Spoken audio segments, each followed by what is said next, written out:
So I see a bit of a problem here. So when we think of like any stories or like stuff like that, when we think about, God, where am I going with this? One thing I thought Sorry, of you're gonna just have to really hear this over hearing quickly, his conversation, but oh my God, I am because he not doing brought well up at all. the whole I this is haven't like brought the up any of 21st the century and good people points have that I like did phones make, or whatever and and they I can need a record breather. shit and whatever. Oh, this is an absolute humiliation. Like, because, you know, he needs to thin their numbers so he can get in and out, get the information he needs, and then leave. Yeah. Okay, I've kind of already conceded on this point already. I appreciate your attitude and outlook throughout all of this. A lot of the people that we talk to about these things just kind of have this defeatist mindset, and I don't know. I appreciate you taking this well and like still staying like overall positive about the whole thing. To me, that's the sign of like a good creator, when they can kind of, you know, take shit and still bounce back from it. So like. All right, ladies and gentlemen. Oh man, it's been such a long time since I've debated somebody. I'm currently going to get into a debate / conversation with BatNick over the Batman Arkham Origins video. I have a lot of points. You can see my my quick stuff. I'm going to start off with what he thinks with the game. Oh, that I might want a 1v1 because I don't want to get a ton of people in the way. Debate gameplay first, then we get to all the story stuff. I have quite a bit of the story stuff. Today I made sure that you could actually see my screen and my face at the same time, so that way you can see what points I'm going over with. Also, I might sound terrible. I'm sorry. I didn't have any time to really check this out. I bolted straight from work to here. So, yeah, I'm doing pretty good. Everything's ready. I have this thing on my face and it looks horrible, but that's okay. I'll deal with it, I guess. Alright. I'm ready. I'm excited. Like, half of me is like super nervous and the half of me is also really excited. But as you can see, I currently got a subscriber. Did you know that? And I'll relay why that's important in a second. Because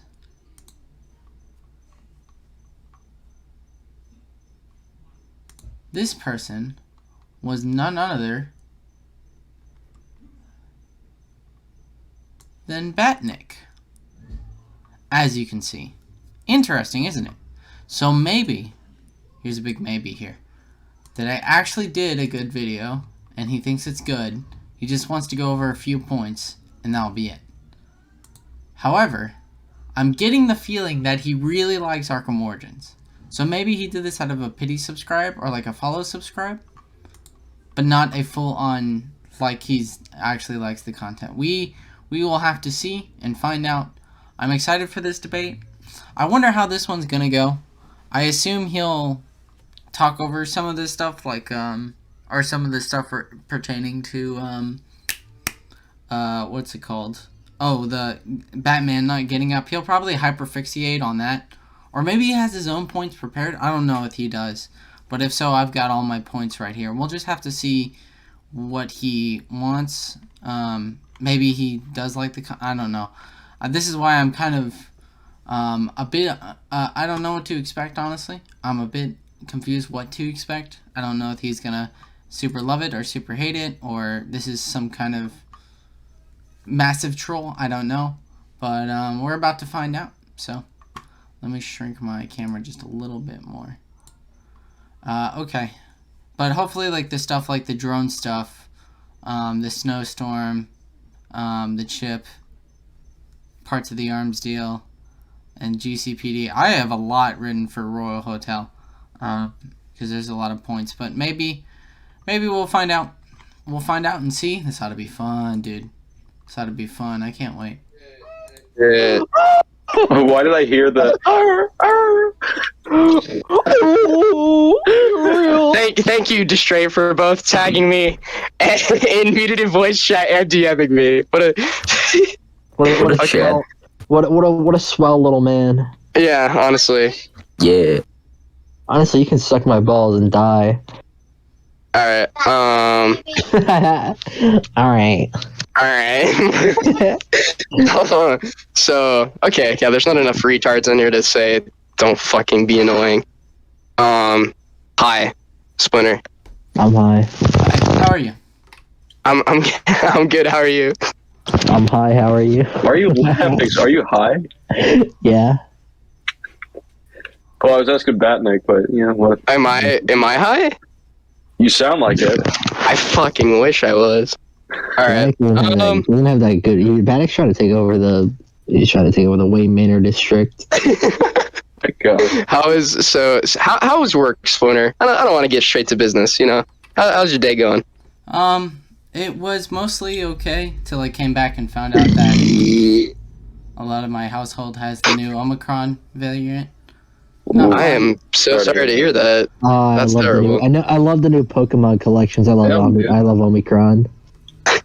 You are definitely you, I'm high. sorry. I'm sorry. I hate Splinter. you, I'm just kidding. Hey, can around. we just do a 1v1? I'm sorry, but I This is- don't. No. is it- We're not No, joining we're all in. just We're not joining. Oh no, we're just listening. Yeah. So typically how we, at least in the server, we usually have everybody besides the two people that are discussing go on mute. Just for the sake of avoiding interruption. If you want to take this to a private call, we could. But Yeah, SK was mainly is it the- okay if I record it then? oh yeah, That's Yeah, that's fine. don't worry. You won't get me. Hell, I appreciate that you asked that because fucking we have fuckers that fucking record without asking. Yeah. I'm not even referring to tech or Yeah. anything. I'm just talking about way in the past, like Yeah, fucking it's like like- reading it's comic Twitter. legend. Splitter with this shit. Yeah. Don't worry. You won't get me saying little Omicron COVID Pokemon card jokes in the middle of the fucking. Yeah, we're not here to like dogpile you or whatever. I just wanted to listen in, you know. So All right, I that's came all in here. cool. I came in Yeah. here to scratch my ass, listen to some background noise. That's literally it. Yeah. So But how's your day going, BatNick? solid. I don't have work today for fucking once. School sucks. That's basically it. My rest of the day I came home. I took more notes on your video, which, by the way, this conversation might have to require 2 VCs because I'm only an hour in with 7 pages of notes, very, very densely written. So probably say that for another time, or like the second hour at least.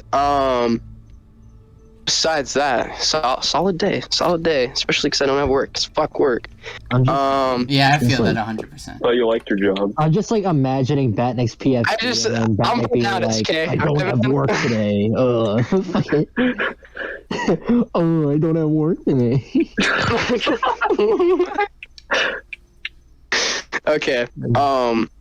I guess if you're ready to go, I mean, like, all I have is a Google Doc here with timestamps. I have quotes. If I have quotes there, some of them are vaguely paraphrased just for the sake of when I read this now that I have full context as opposed to just going back into the video and tracking down what she said. All right, but cool. if- Hold on. Let me pull up my video as well to make sure. What I don't want to, because I've seen how some of these go, is like the person that comes in like completely unprepared. I'm somewhat prepared. I'm not 100% prepared after all. I came back from work, but I do want to like try and address the points. What I'm going to try and do is maybe I probably won't be able to change your mind on this. You probably already made up your mind on like a lot of this stuff, but I want to convey my points as clearly as possible. Make sure that I like actually get something good, and if so, if your points are good enough, I will change my mind on it if I do find it to be concisive. So Yep. Okay. Sounds good to me. But yeah, like I said, if I happen to misconstrue or misinterpret a point that you made in the video, feel free to clarify what you meant to say. So you could just tell me when you're ready, or if you have anything you need to pull up. I'm gonna grab a little bit of water and then I'll be sure, because this is probably, I have a feeling this is probably gonna be a little while. Yeah. Yeah.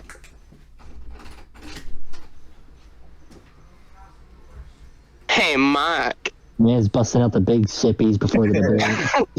I know, I have 3 water bottles in here just because I don't throw away my water bottles. I have 3 water bottles in here because I'm suffering from. my man needed a He needed a chug jug. You need to shut the fuck up, you fat shit.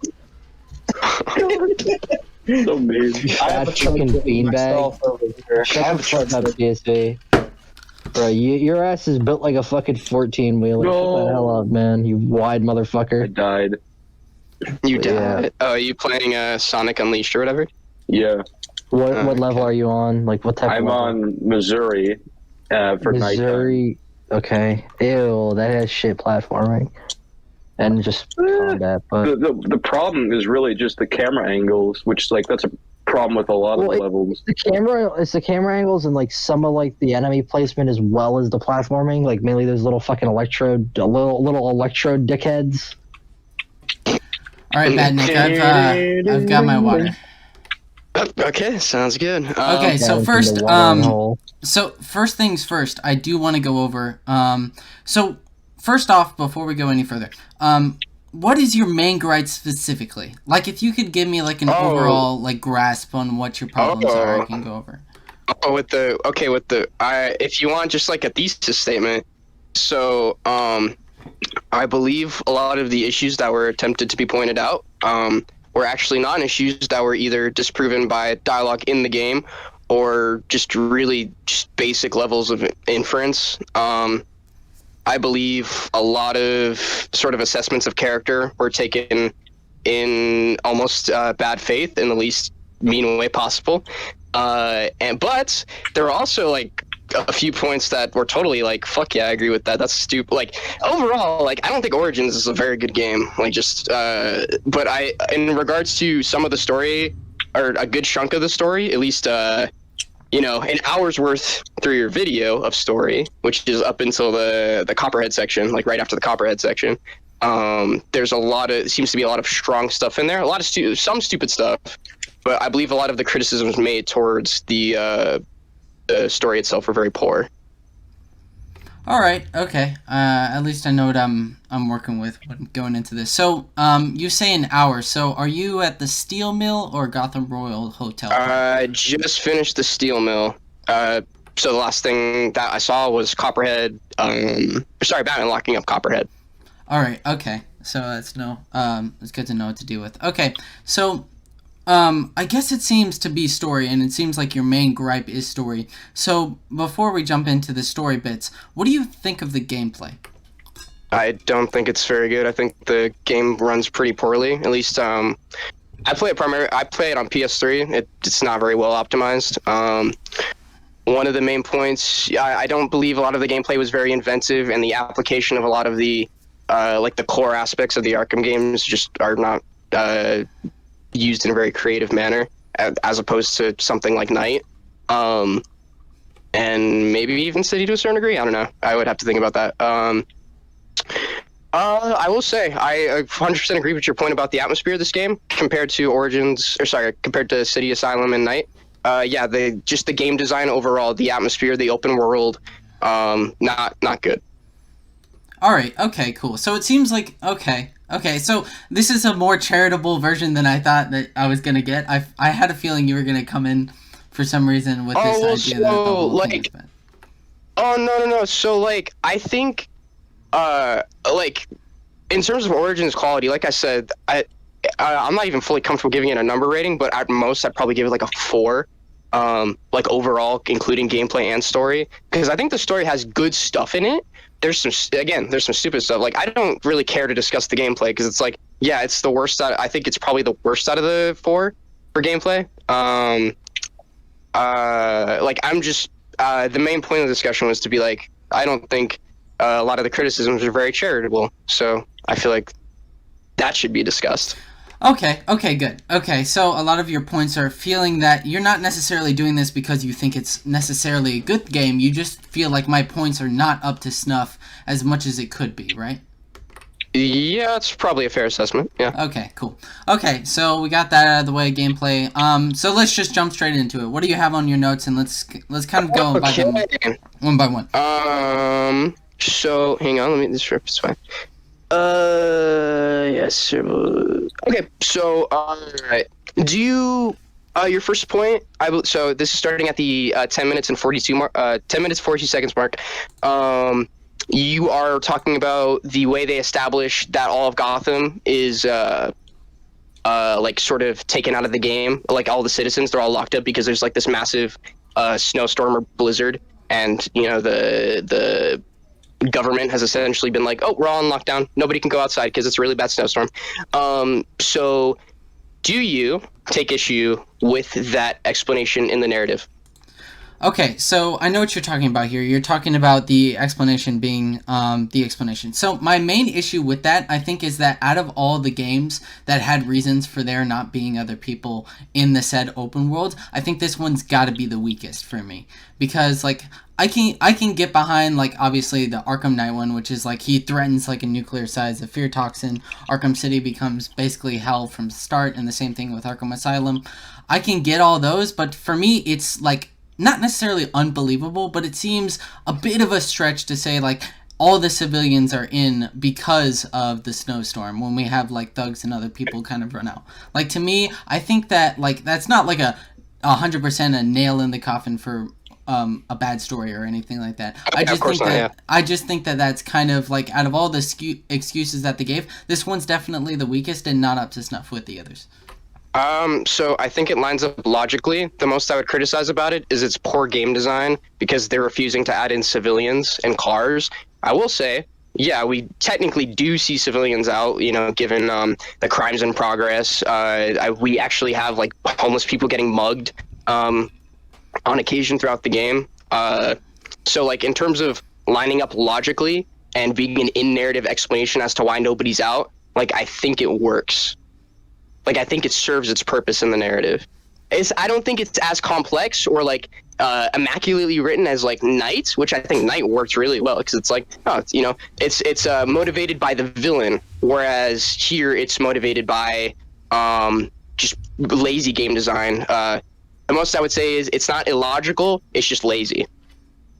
Okay, so, yeah, I would still get behind and say the fact that, hey, I think this is coming down to logical, but I can completely see why you would see this as a lazy gameplay. I'm not necessarily going to switch my opinion on that, but I'm definitely saying, like, lazy gameplay, I think, is the right word that I needed to use in this case, rather than this story, because, like I said, I don't think this is 100% bad in terms of the story, but I do think that, yes, it's lazy. I think me and you kind of agree on that. Yeah, I would say, like, the best way to describe it is lame. Like, oh, that's your way to get, like, that's your way to design the game in which no civilians exist? Okay, whatever. But, right. Like, in terms of, because it's like, yeah, snowstorms do happen. People do get locked up inside their houses, you know, hurricanes, tornadoes, stuff like that. So, like, again, logically, makes sense. In terms of, like, narrative satisfaction or, like, player satisfaction, that's pretty lame. So if we essentially agree on that one, I guess next one I have is 1138. You suggest, this is we're in the Blackgate section. You suggest that Penguin sends a thug to Blackgate to spy on Black Mask instead of the drone. So my counter to that is Blackgate is on the mainland, and a drone is far less of a liability than a human being. You're saying that the drone here is better in terms of instead of sending a thug? Yes, I think it would be. It's less of a liability because if that thug gets caught, so you have to rely on the fact that the thug has to get into the prison system to begin with. Whereas with Black Mask, okay, he has men to break in. Whereas with Penguin, if you're sending men out just to do some recon, that's pointless when you have technology that is far more reliable than a thug or a group of thugs. Okay, so especially when you're trying to break into a prison. Right. Okay, so I can mostly get behind that. My issue is not necessarily why the drone, but, like, how did the drone? So, like, we're already talking about a massive snowstorm that's, like, in certain parts of the game when you get up top, like when you try and get out to places, it, like, blows, so we can assume that the snowstorm is hitting really hard. And to think that, like, a drone got all the way from where they were, have the connection and connection between, like, that and, like, the remote control all the way to Blackgate, I think to me is a bit of a stretch. Would you say that? No. So for starters, when you're in the game, because I know exactly what you're talking about. You're talking about in the Royal Hotel, when you get to a specific altitude, the wind will push you back if you try to go out a window, and that's again based on altitude. That's the higher you get, it's going to get windier. Same thing applies when you go like something like mountain climbing or something. It gets the air gets thinner, it gets colder. Right. So here, it goes. Let's say the drone goes from either the final offer to Blackgate, or it goes from what's Loose Lips, Ricky. I think his name is Ricky. I have his name as Ricky. The thug that Batman interrogates later in the game. Because you find out, I think he's the one piloting the drone. It either goes from the Bowery to Blackgate, or from the final offer to Blackgate. So it doesn't necessarily have to be high in the air all the time, because if it's high in the air all the time, I might get hit by like a bird, or I might get hit, or just the wind itself might be pushing it back. So it doesn't necessarily have to be that high in the air. And in regards to the range, so given this is military tech, and I think the game, like in terms of storytelling, you can play with like the capabilities and the power of like high tech, because it's like we can agree. I think a lot of the tech in the Arkhamverse is like high end, high level stuff that you wouldn't see in the real world, like Batman's fucking tank in Arkham Knight. I think I can excuse the range, because like I just don't see that as a problem, because like where would you even pinpoint like the lazy writing or the bad writing, especially given that the drone can keep a low altitude on its way to Blackgate, so it wouldn't really have to deal with massive amounts of wind. All right. I mean, that's a fair point. To say that completely is like it can still get there, but like to me, like what you said earlier about sending a thug instead, that's fair. It would, like, getting into the prison would also be the hard part. So I definitely see what you're getting at. As long as it maintains a low altitude, I guess so. But for me, it's really just that range, man. I get that. I get that, yeah, like, we can have far things, but there's a difference between, like, Batman's tech, which can, like, is... I will definitely agree with you that it's out there, but I don't know about Penguin having a tech that ranges all the way from Gotham all the way to the either on the final offer or wherever to the Blackgate. To me, I think that is a bit of a stretch, but I will admit, if it keeps a low altitude, there is a possibility here. So do you take issue with the existence of the remote claw or the Deathstroke's grappling hook? Not necessarily, but a lot of those, I don't think that changes the range, though. So I think there's what I'm getting at. So, something like the remote claw, or the capabilities of Deathstroke's grappling hook, or his like he has his own version of the bat claw, like we see in the combat of the game, in this play style of the game. He has like his own. Those don't really exist in the real world, like at all. We have grappling hooks and grappling guns that exist like that there, but they're much more like they are much heavier and less compact. Whereas something like the grappling hook that Batman has or Deathstroke has, it's much more. It's very tiny. It's like a little something you can put on your side. So like, I don't really see why we can give villains like Deathstroke tech like that, or Joker something like a Joy Buzzer, which can kill, like straight up. I don't know in the Arkham is if it can actually kill people. I can excuse a drone that has a absurd range that you really wouldn't see on like a regular, toy drone.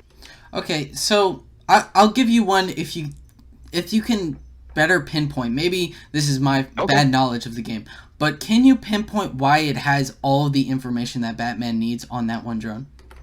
So, Penguin, keep in mind, him and Black Mask are in a turf war. Batman tells us that later in the game in the Lacey Towers case. So, naturally, Penguin would want to spy on his enemy. And once you spy on his enemy, and you constantly do it, of course you're going to get all this information. Yeah, but why would he have that all on one card? Who's to say he only has it on one card? I know, but like, why would you bring that into a place where Batman, or Black Mask, worse yet, gets his hands on it and he has all that info? He had no idea that Batman was going to be there. Okay, but what about the police? Because he knows the police would respond to the riot, or not the riot, but to the breakout in the prison. So why I still can't get behind the fact that he would put all this incriminating stuff all on the drone. And then, so the only person it incriminates is Black Mask. Penguin doesn't lose much outside of a drone. Okay, so like, do you think he was doing this on Okay, but do you think he was doing this on purpose? This is just like a question. Yes. Okay, so he was Yes, doing. I think he sent the I think he sent the drone on purpose. Like he clearly did not mean to get it destroyed. Which, if you want to say, it's a bit of a convenience that Croc managed to get his hands on it and destroy it. Okay, I'm cool with that. You can call that a convenience, but like that's because the whole idea is like, okay, in regards to I don't know, like something like Black Mass Catch, it's a drone, it can fly away. Whereas with Croc, it's like, oh well, you know, I guess he could grab it if he's fast enough or some crap like that. It's like, yeah, it's convenient. Yeah, that's something I would give you. Okay. Yeah, I'm agreement on this part about the drone in terms of like it getting there, and yeah, I'd say that's a fair point. Oh, so how do you feel about sort of the range of the whole range of the drone argument? Because it's like to me, I still think that there are certain things like range that are maybe if he has all the tech that he needs, but to me it's just a bit weird that Penguin number one has is a weapons dealer, sells solely on weapons, and then also has a drone with all of this incriminating so data. Yeah, it's actually something I have later in my notes because that's something you say in the video. Drones, right. They're used for recon.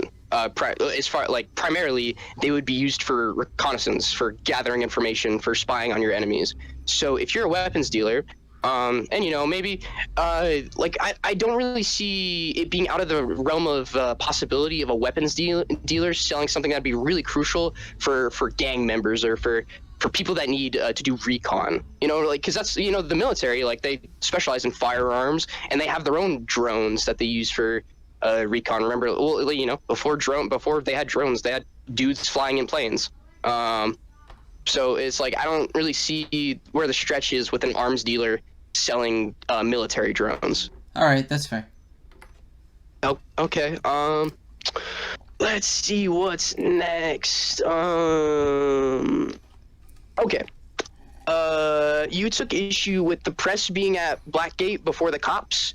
So what I got from the game is that the press were there to watch Calendar Man get executed, like as opposed to them just arriving there before the cops. Like, how are we feeling about that?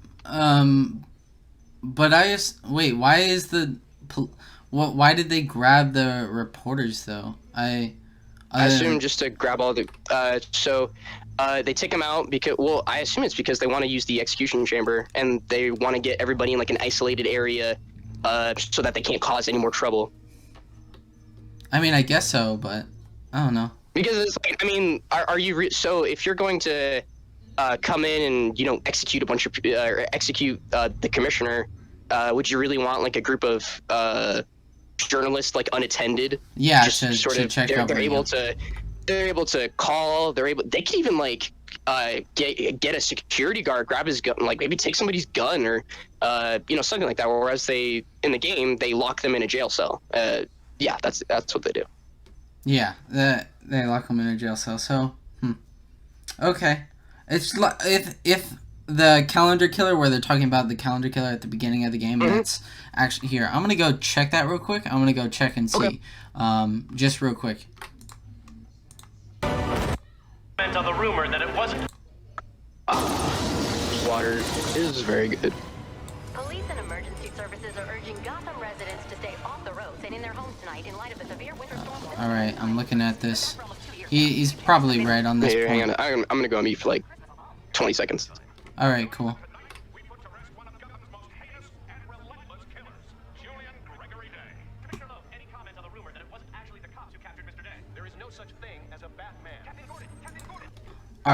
All right. It is a bit hard to tell, but I can see it being that they're talking at Blackgate, which to me it's usually I don't know too much about press conferences, but usually well, no, that's not necessarily true. No, I'll give you that one. That they were talking about there, and then the press got there. So okay. Yeah, well, yeah. The whole, like, the press is watching. They came to watch the execution, which, as far as I'm aware, is a fairly common thing. At least when they used to do executions, they'd have like the family there. Maybe the press was able to get in, stuff like that. Yeah. Let's see. Okay. My next thing here is at 12:40. So 12 minutes and 40 seconds. You tried to point out a contradiction in Black Mask's directions about destroying the drone towards Killer Croc. So he's like, "I told you to grab the memory card," and Killer Croc goes, "You wanted it smashed, so I smashed it." And then he says right after, "It better be smashed, or something in your face." So what I believe, what I have written here, is that we can infer that Black Mask told Croc to grab the memory card and smash the drone, as they don't want to leave any sort of trail as to what exactly it is they're doing, because the drone is clearly not part of like whatever the operation they're trying to conduct. So of course you want to get rid of it. Any loose ends, stuff like that. Croc just smashed the drone, assuming that it would do the job of destroying the memory card, whereas Joker, or Black Mask, wanted the card to absolutely guarantee that it would be destroyed. So. Okay. Okay. But to me, why wouldn't he go back to double check? So I think Joker is just relying on the idea that Croc is clearly this massive tank, and his destroying the drone would do the job of destroying the memory card.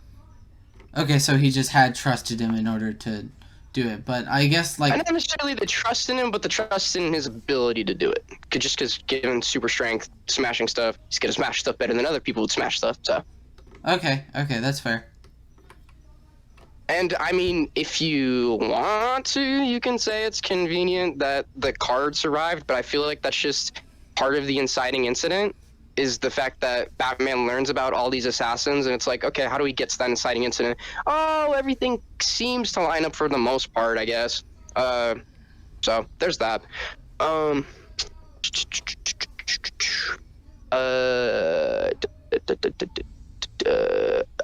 I think my next thing here, I did not take a good note on that one. Oh, so this is the Killer Croc boss fight, which, I also agree with you. Not a good boss fight. Again, like, you were spitting the entire time. The boss fights in the game, most of them aren't very good. So you had an issue with the line where there's an implication that Batman and Croc could have known each other prior to the events of the game. Okay, so can I clear that up real quick? Yeah, absolutely, yeah. So, some of these things, when I go out and point stuff out, not everything that I say is directly a sin against the game. This is something that I'm pointing out. It's not a flaw that I think. It's just for me, number one, if he's a myth, then how does Killer Croc already know Batman at this point? Which we'll get to. Yeah, we'll get to the myth stuff. But to me, at least, I didn't find it to be an issue. To me, I just found it a bit weird that this is an origin story, set the origin tales of Batman, and our Arkham Batman, that is, and we, for some reason, are getting, this character already being pre-established earlier. This is just a bit weird to me, that's all. I don't mean, super harsh point against it. I just thought it was worth pointing out. Well, so, just to give my whole POV on that, I think the whole idea of this being a quote-unquote origin game is it's sort of a origin of Batman's connection to both Commissioner Gordon and to Joker, and I guess just him sort of, because once we see him in Arkham City and once we see him in Night, he's very much he has allies, he's learned to spread out. I feel like origin goes beyond just a starting point of concrete events that happen. Origin for Batman, his parents were shot, such and such, he did all this and then he became Batman. Whereas here, I feel like it's just this origin of one of the most iconic rivalries in all of fiction, and in this case in the Arkham games, Batman and Joker's relationship is a significant driving point of this franchise, and Origins is the starting point. We learn why is it so significant. We learn of the threat of Bane. We learn of why exactly it is that Batman decided to branch out and get sidekicks like Robin and Batgirl, and why he decided to work with Commissioner Gordon. I feel like it's an origin in that sense. But I totally get the idea that it's you want to see a starting point of Batman and Killer Croc's relationship, or Batman and X's relationship. So somebody else's something there.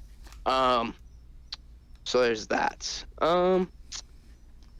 Yeah, next point is just a bit of a setup for the entire myth discussion, which is the following point. So at 1353, you say if Croc already has a scent, how is Batman still a myth? That was, I believe that was verbatim what you said. And my response to that is, I have no idea how Killer Croc having Batman's scent from a previous encounter would mean that Batman is no longer myth status. Okay, so this is kind of like a mishmash of like a lot of other points that I make. You haven't gotten to like the part of the Gotham Royal Hotel, which means like that's where I hit it home, the myth stuff, because in the game there's a direct correlation, and it says basically the Joker tells Batman, I've been doing this in a few days, and I've done more than what you've done in 2 years. That's like sort of the lining. But my whole crux of the issue is essentially that Batman has been doing this for 2 whole years. The Batman that's not like a very sneaky Batman at that. He pretty much runs headfirst into like a lot of these problems, Arkham Batman at least. And for him to be a myth kind of makes no sense. Would I say that Croc having his scent doesn't give him myth status? Okay, that's a fair point. But to me, like, the myth thing is like a massive issue in terms of there is no way that this Batman, at least that I know of, could be a myth for 2 years in the 21st century where people can whip out their phones. It's just unlikely. So, here we go. Yeah, the following thing you say is, how on earth is Batman still a myth? Gordon, in the opening, tells the media that there's no such thing as a Batman. As a Batman. This means that, much like Batman Year One, I don't know if you've read the comic or seen the movie, but just a point of reference for anybody else in the VC, the police don't like Batman, therefore they're going to try to keep him out of the public eye. Not to mention, if there are no recordings or photos of Batman, then that would explain that, which, if there is recording or photos, completely cool. Yeah, but there is. That's my problem. Yeah, so here's the thing. Also, it doesn't necessarily seem like the general public believes Batman to be a myth.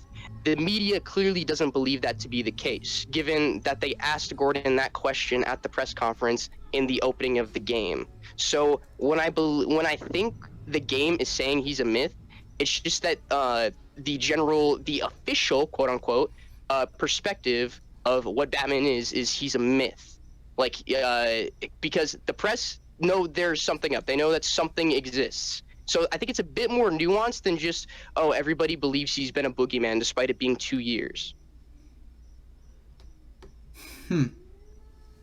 Because the thing is, right, we also have to account for the fact that we don't necessarily know the effectiveness of this particular Batman in terms of his first 2 years, because as far as we know, he could be stopping like 1 crime a month, but given what the GCPD says, or given the fact that the GCPD says, the news says that, oh, some people believe that it wasn't the police who actually stopped Calendar Man. It was something else. And then we get the cut to Gordon saying there is no such thing as a Batman, when it's like the public know that something is happening. It's just that the police are officially denying it because that is really bad for optics. Like the fact that one guy is getting more done and catching more dangerous people than your entire police force. Yeah, that is like, you are going to get less support because of that as a unit.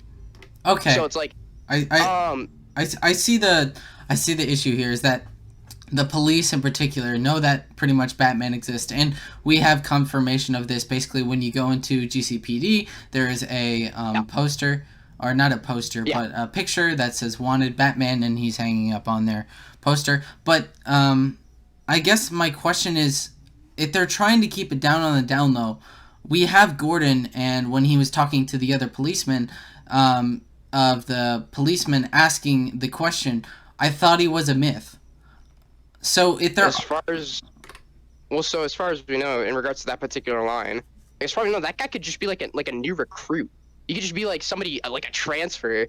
And it's like, it also depends on where exactly that cop works within Gotham. Like, he could be just like some sort of investigator, or like a low-level detective.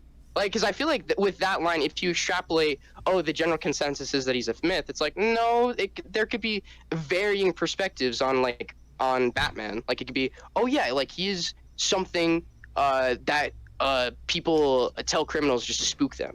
Like, I feel like if Batman exists in the capacity that Batman exists in like the comics or the movies or the TV show. Well, not necessarily in the movies, but like the comics or TV shows. It's like, yeah, you could have people believe that he's some fucking angel sent from God to save people. It's like you can have all these varying perspectives, and I feel like a few people believing, oh, he's an urban legend, oh, he's a myth, oh, he's this he's not even one guy, he's 30 guys, he's a task force created by the CIA to bust down the drug trade.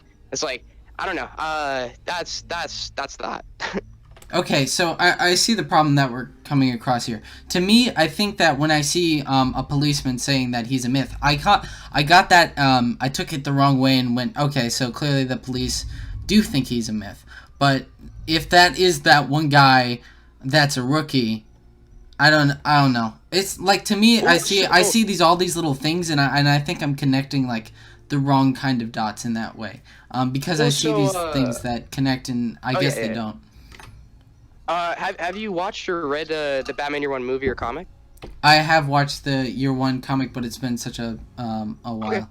Okay. So I don't know, and I think Kurt Boys watched it recently. I could be wrong, but if anybody's watched it recently, they can correct me.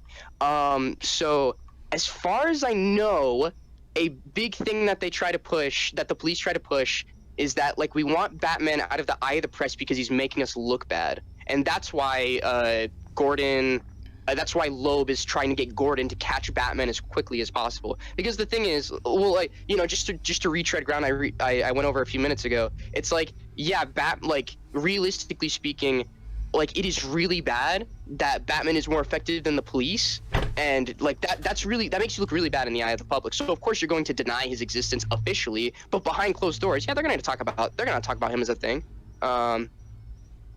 So, okay, yeah, okay, that's fair. I still think that like the myth thing still needs to be cleared up, and even though I know that I still just believe like we live in the 31st century. I mean, I'm not 31st. Sorry. You're good. Yeah, sorry. I was thinking 29.9 Spider-Man for a second, and I went way out.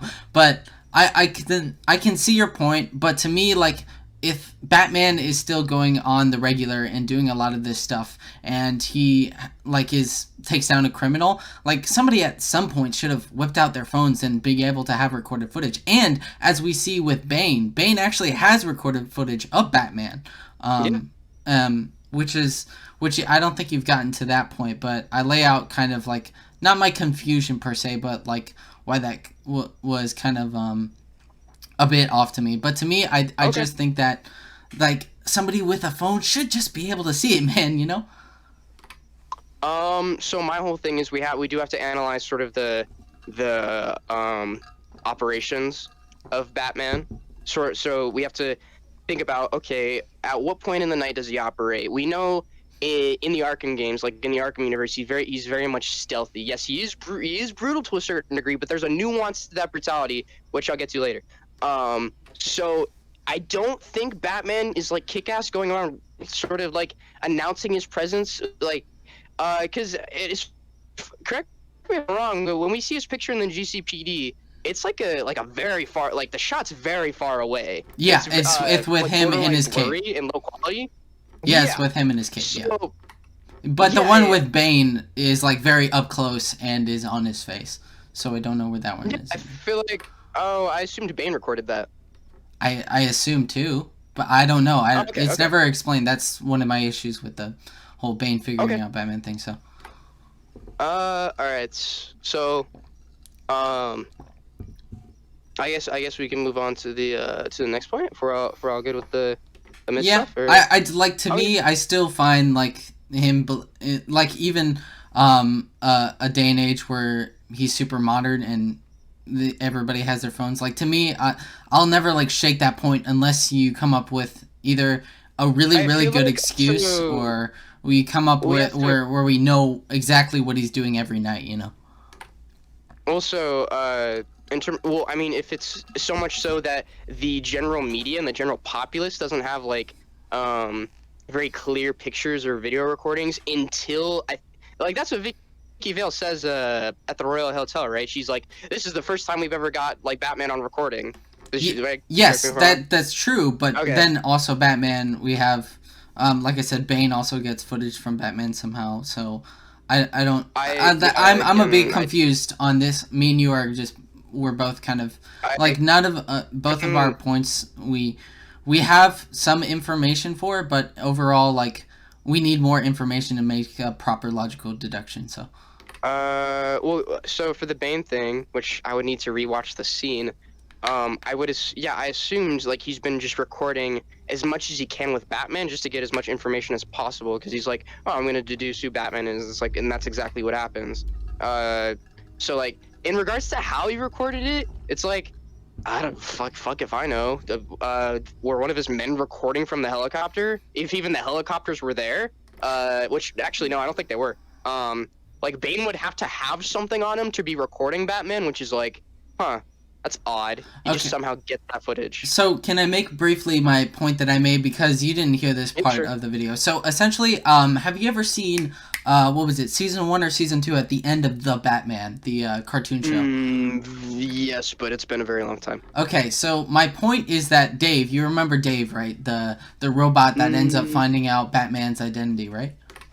I genuinely do not remember that. Okay, Kurt Boy, do it. Do it, Slave. Corp Boy, you do it. Find the exact video, but there is essentially, basically this time where Dave figures out who Batman is by by finding out his age, his sex, his, like, the amount of wealth it needs to take to be Batman. All these things make sense as to why and how he has deduced, Batman's identity. Versus Bane, on the other hand, we see, like, a screen of Bruce, we see a screen of, Batman, and then that's just kind of it. We don't get a further explanation as to how Bane knows, if he even used any of those logical skills, or if he just got lucky and ended up finding footage. We don't know. So, wouldn't that be so can't we just logically infer that Bane was like, okay, it's gonna take somebody rich to be Batman. Let's go through all the rich people in Gotham City. Oh, okay. Bruce Wayne exists. Okay, let's look at footage of Bruce Wayne. Let's see if he has the same, dialogue delivery, the same body language as Batman, and then let's run it up against footage of Batman speaking or Batman up close. Like, I feel like that. I don't know if like how he.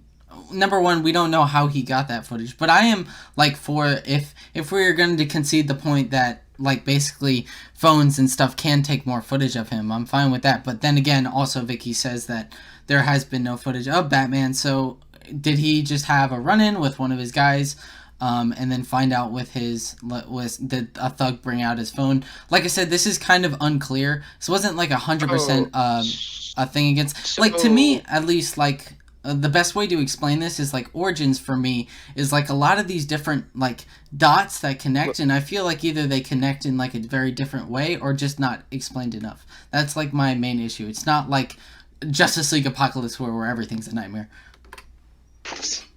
Yeah, no. Paradooms, definitely.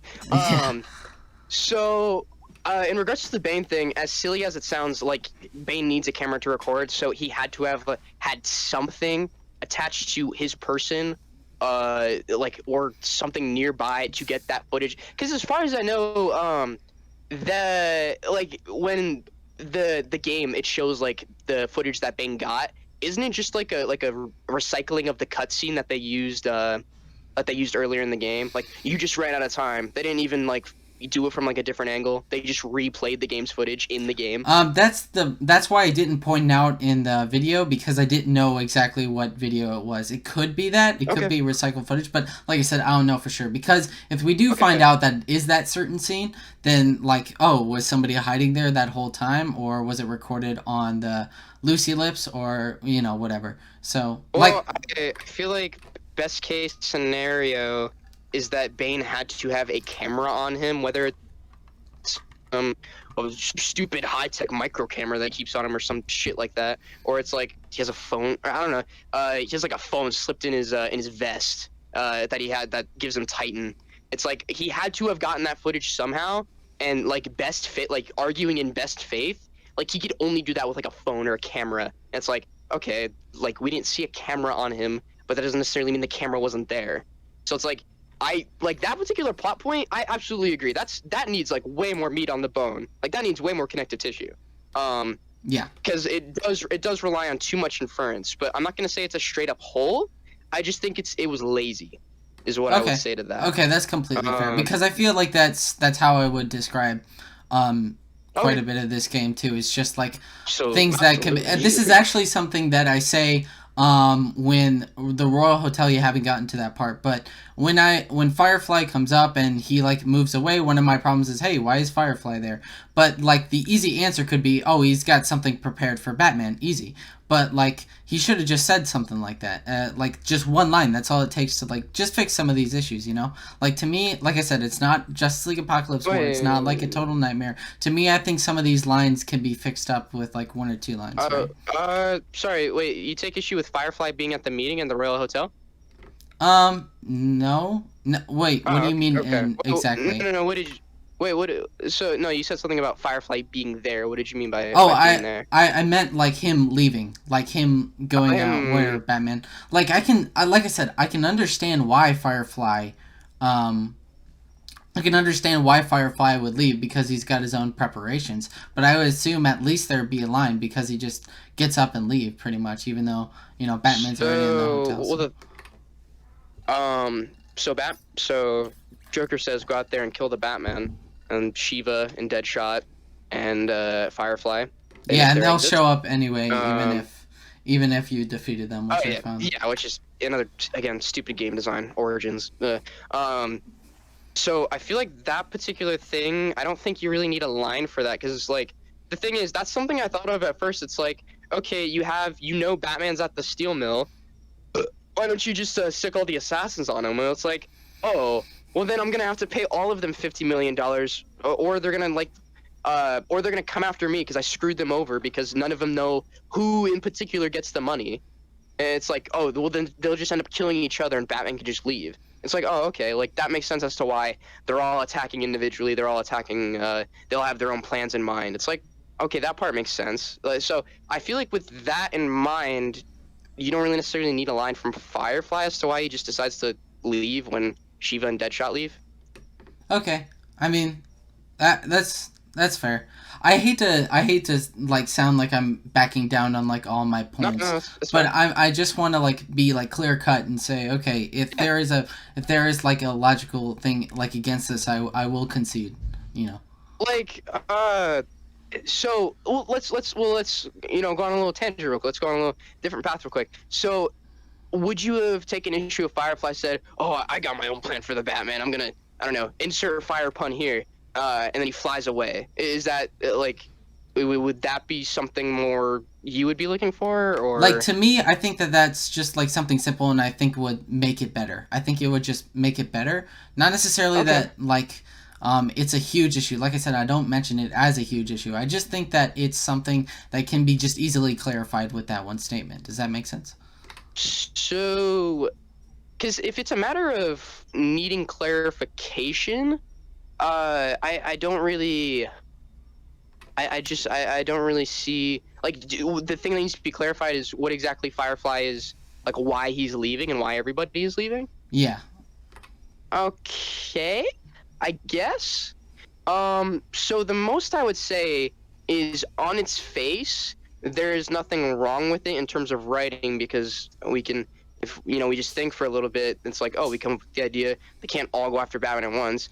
But inversely, you could have that scene extended and you have all those assassins, they're all maybe Firefly or maybe Electrocutioner and Firefly and Shiva and Deadshot, they're all bickering. They're like, oh, I'm gonna kill Batman, oh, the money's mine, such and such. We all get their motivations just from that one scene. It could be this really like cool thing where all the assassins are butting heads, and then it's like there we get the illusion of, it's like, oh well, no, my plan's gonna be Batman, well no, my plan's gonna be Batman. It like that would have been really cool, and you could have had some excellent writing in that scene.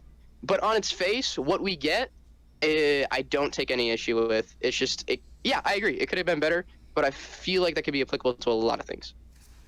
All right, that's fair, because I feel like there's okay. So let me tell you something that gives you like a little bit of context.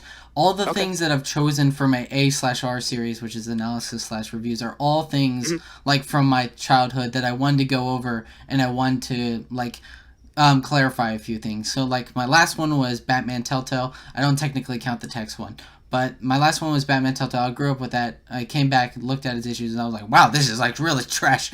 And then I looked it over. For Arkham Origins, like I said, I would agree with you that it's a 4 out of 10. And obviously the things that I'm doing next, which is Young Justice and Splinter Cell Blacklist, all things that I do want to go over because I feel like if I cover up and see why either I like or dislike certain things from my childhood, maybe I can, like, not necessarily find out how to best write. For me, like, doing all this isn't necessarily like trying to make the worst kind of content on like a game. To me, it's more about what can I learn from this, right? And that's like the biggest reason. I just wanted to clarify that. Hopefully that didn't drag on for too long. No, you're all good. No, yeah, absolutely. I could probably, I think I relate to that to a certain degree. It's like, yeah, a lot of the media analysis, like why I partake in, like why I do media analysis, is I want to be a writer. I want to write my own shit. I want to create my own shit. So it's like, yeah, of course I'm going to explore like what makes what I like tick and like what I believe doesn't work about it or what I believe can be done better. Just given like all the different media I've consumed in the past 18 years of existence. But yeah, yeah, absolutely get that. If we're moving on from that, what's next here? We already talked about this stuff. We already talked about the why wouldn't Black Mask check if the memory card was smashed? We already talked about that. So one question you ask is why does this drone have info on Black Mask? Do you still have that question in mind as a criticism, or because I feel like we covered it earlier? Yeah, we covered it already. So okay, all right.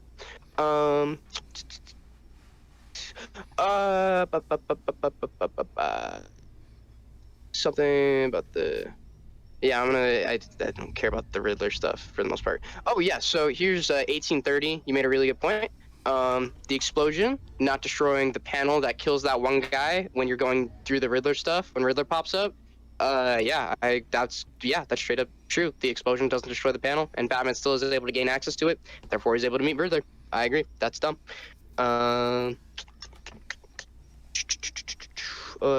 Getting a player to play longer by collecting. So, I believe, I guess my main criticism, so we're going to 1936 now.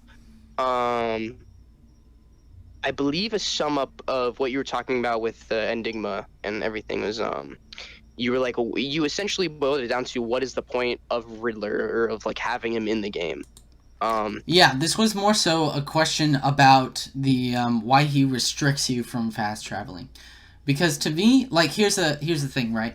When you're playing the game and you go through it and then you find out there's this fast travel thing, and then you're playing the story and then you're like, oh, I gotta go all the way across from the other bridge all the way to the other side of, like, fucking China in order to get all the way to there. And then Riddler blocks you. I just find that the most, like, infuriating thing ever. And like, absolutely.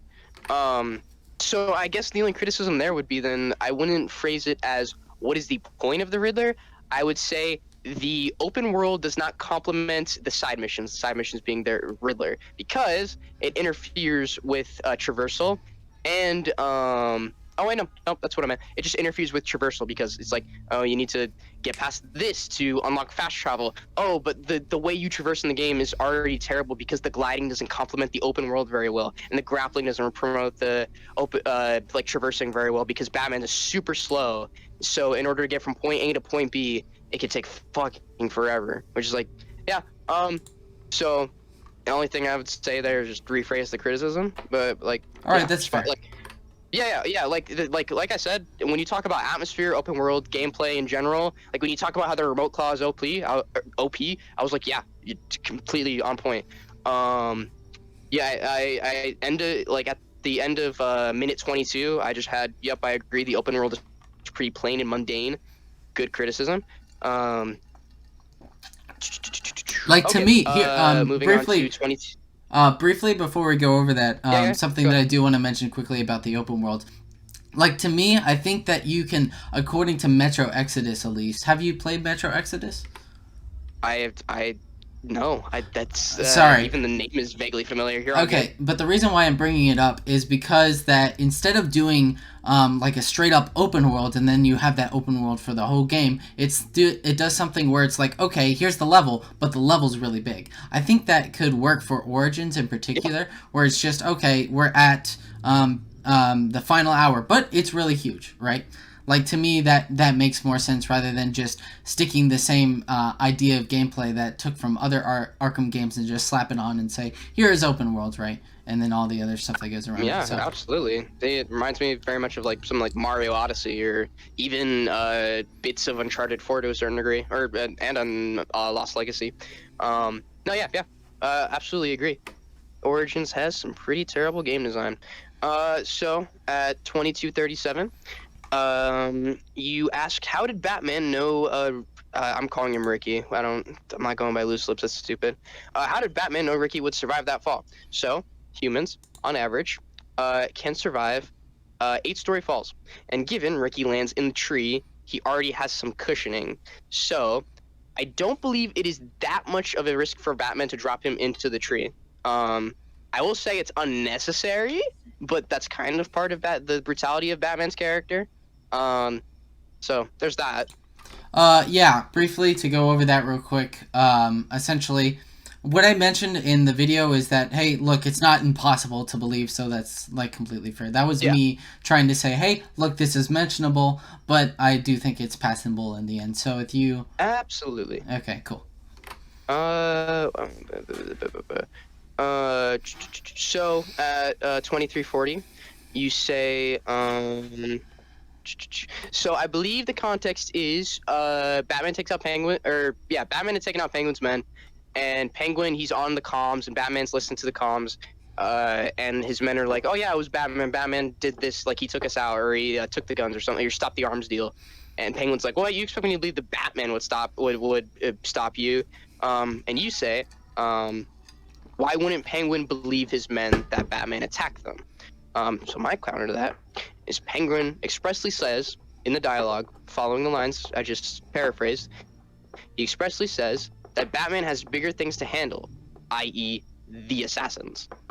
So in terms of believing his men, I think it completely makes sense for Oswald to deny that Batman did it when he believes that Batman is occupied with getting killed.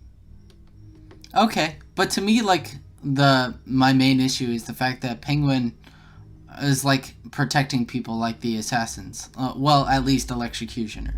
To me, I thought, like this meant that Penguin and Black Mask were working together. I even later on in the video kind of expressed my confusion towards Penguin, but if it's specifically because of the issue that he's focused on the assassins, I mean, like, I still don't think that it's completely out of the ordinary to believe that Batman go after Penguin, but I can see what you mean. Like, obviously, Batman has better things to take care of, especially with all these assassins, so, yeah. Okay. So, yeah, I later in my notes, I do break down the entire... Because, yeah, I did talk about, like, your confusion with the relationship with Black Mask, Penguin, and the assassins. Next up is 24:26. Electrocutioner just happened to be on the final offer. So what he was there seemingly for what looks to be the Fight Club that Penguin hosts. I believe he says they host it annually, like every few weeks or every few days or something like that. Because it's established that Penguin has his own Fight Club on his ship. So the fact that Electrocutioner is there, I don't really see it as that big of an issue. And I don't think the implication is that Black Mask and Penguin are Penguin is protecting Black Mask. I think Penguin is Electrocutioner is just there to partake in a Fight Club. Okay, because, like, the first thing that I saw when I saw Electrocutioner with Penguin, my first thing is like, oh, are they, like, together? So if that's wrong, that's completely fair. As you can tell, like, some of the stuff that I make here, I like I said, I'm really not here to, like, make the ultimate standstill about this game. I'm really just trying to find out more, even though towards the end of the video I do kind of say that I don't see what a lot of people find in... Okay, actually, quick side trip for you. Like, do you think that there is a lot to the game? Like, what good parts do you, like, know or think is good about the game? I think through and through, Batman is very well characterized, and I think the application of those character traits is done pretty excellently for the most part. I also think the introduction of Joker's fascination with Batman is like I think they do like a really good job at establishing why exactly throughout the Arkham franchise Joker has this sort of adoration and fascination with Batman. I also think this is the best incarnation of Bane we've seen outside of the comics, because almost every other version sucks besides the Batman. Like he sucks in the animated series, but in this he's I think he's like excellently characterized. What else? I think what it's trying to do, like the message it's trying to deliver in terms of thematically, the idea that Batman cannot, like, he just, if he continues to work alone, he will die. He will compromise those that he loves. So opening up and accepting help, I think that's a very strong message that I believe is handled mostly well outside of plot issues, some plot issues. That's off the top of my head. I think they do like a really strong job at showing the borderline mental deterioration of Batman just because of Joker's impact. They do a good job at sort of showing like why exactly Joker is such a threat, like why he's so sort of out of the ordinary for this year two Batman. That's sort of the main things. I feel like that's part of what carries the game. And while I was going through the video and responding to criticism, it's like it's nice to pick up on these little details that the writers seem to implement for the sake of. It's like, oh wait, let's keep that in mind, so that it actually, so things line up and they make sense. It's like, oh, those are nice things to pick up on. But I think the strongest aspect of this game is Batman, and I've heard, I think, majority of your criticisms for his character, and I think we'll talk about that once we get to those, once it's relevant. Okay, because like to me, my massive frustration was seeing these other videos that really proclaim that they love Origins, and I show it throughout the video, is like kind of my frustration is that all the stuff that you said about it being a good game are like fairly good points. It's like at worst they're mediocre. They're fairly good points about it. Although the themes, I think the themes can be important, but like I don't think it's like that heavy. But saying that, I think that other people's points against or for this game are just kind of weak. Like, to be honest, like to me, like that's my frustration that I kind of took out of it from watching other people talk about this game. You know? Yeah, and the thing is, as much as like I do love Origins to a certain degree. Like in terms of enjoyment, it's probably like a 7 or an 8. Despite its like massive issues, like I can like me personally, when I'm just there to enjoy the game, I can forgive the shitty optimization. I can forgive the dull atmosphere, because it's like I'm very much invested in the narrative despite whatever problems it may have. And in terms of the themes, it's not just the themes on themselves, it's the execution of said themes and how they deliver the message that they want to deliver. That's really like what I want to hone in on. It's not that just the game says, oh, no man is his island, Batman needs to work with people. It's like, no, it's how they do it and it's why they do it. That's what I find really interesting. But in terms of like the general praises of the game, it's like top two things, because I can't even think of a third thing.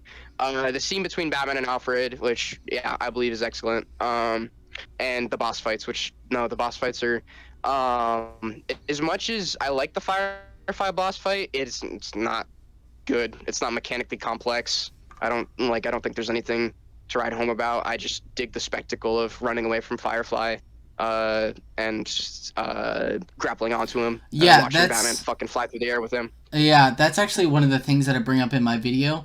I decided to experiment a little bit with Firefly and see, okay, so if all I need to do is throw goo grenades, batarangs, and then occasionally Batclaw, what if I just did it over and over again?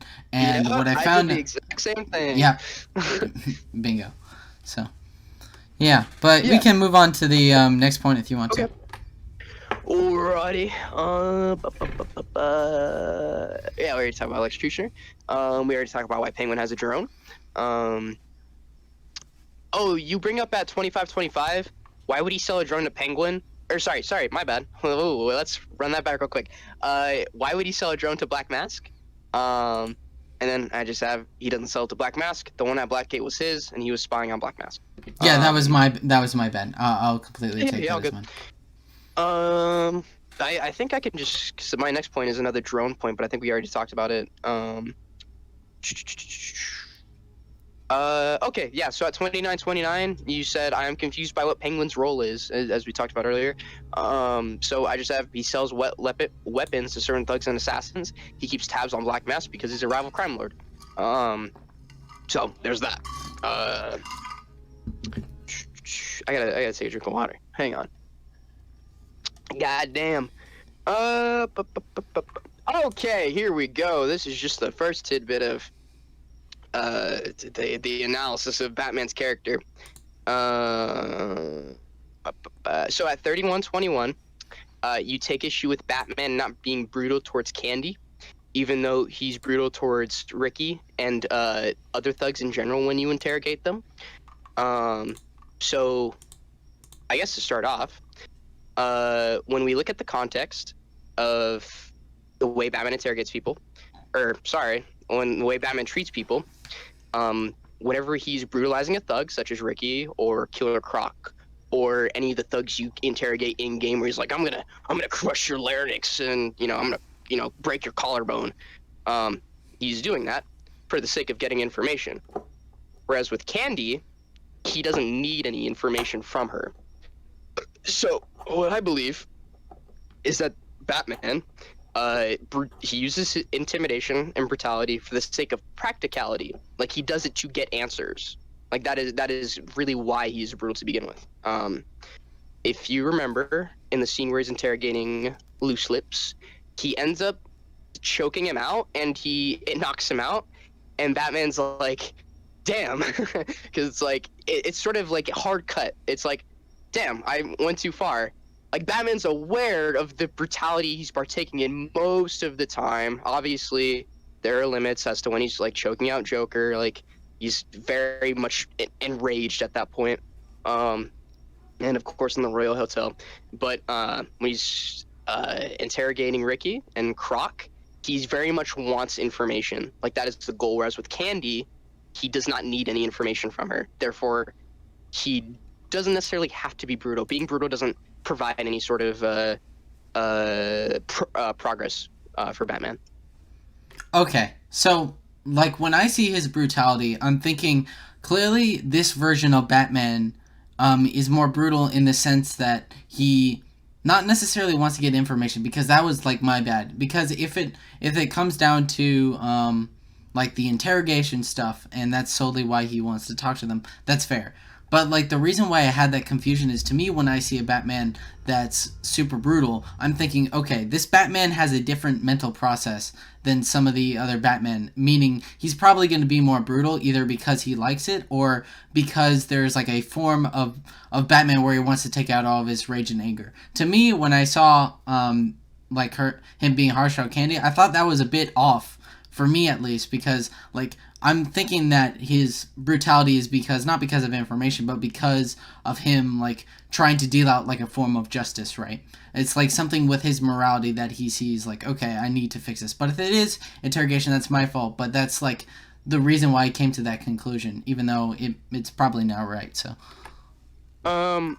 yeah, so I guess I get that to a certain extent. In terms of it being something sort of ingrained in his mental state, I agree to a certain degree that this Batman definitely has anger issues, like as we can see in the way he the way he yells at Alfred, at the end of the game, the way he just is strangling Joker, and then just knocks him out.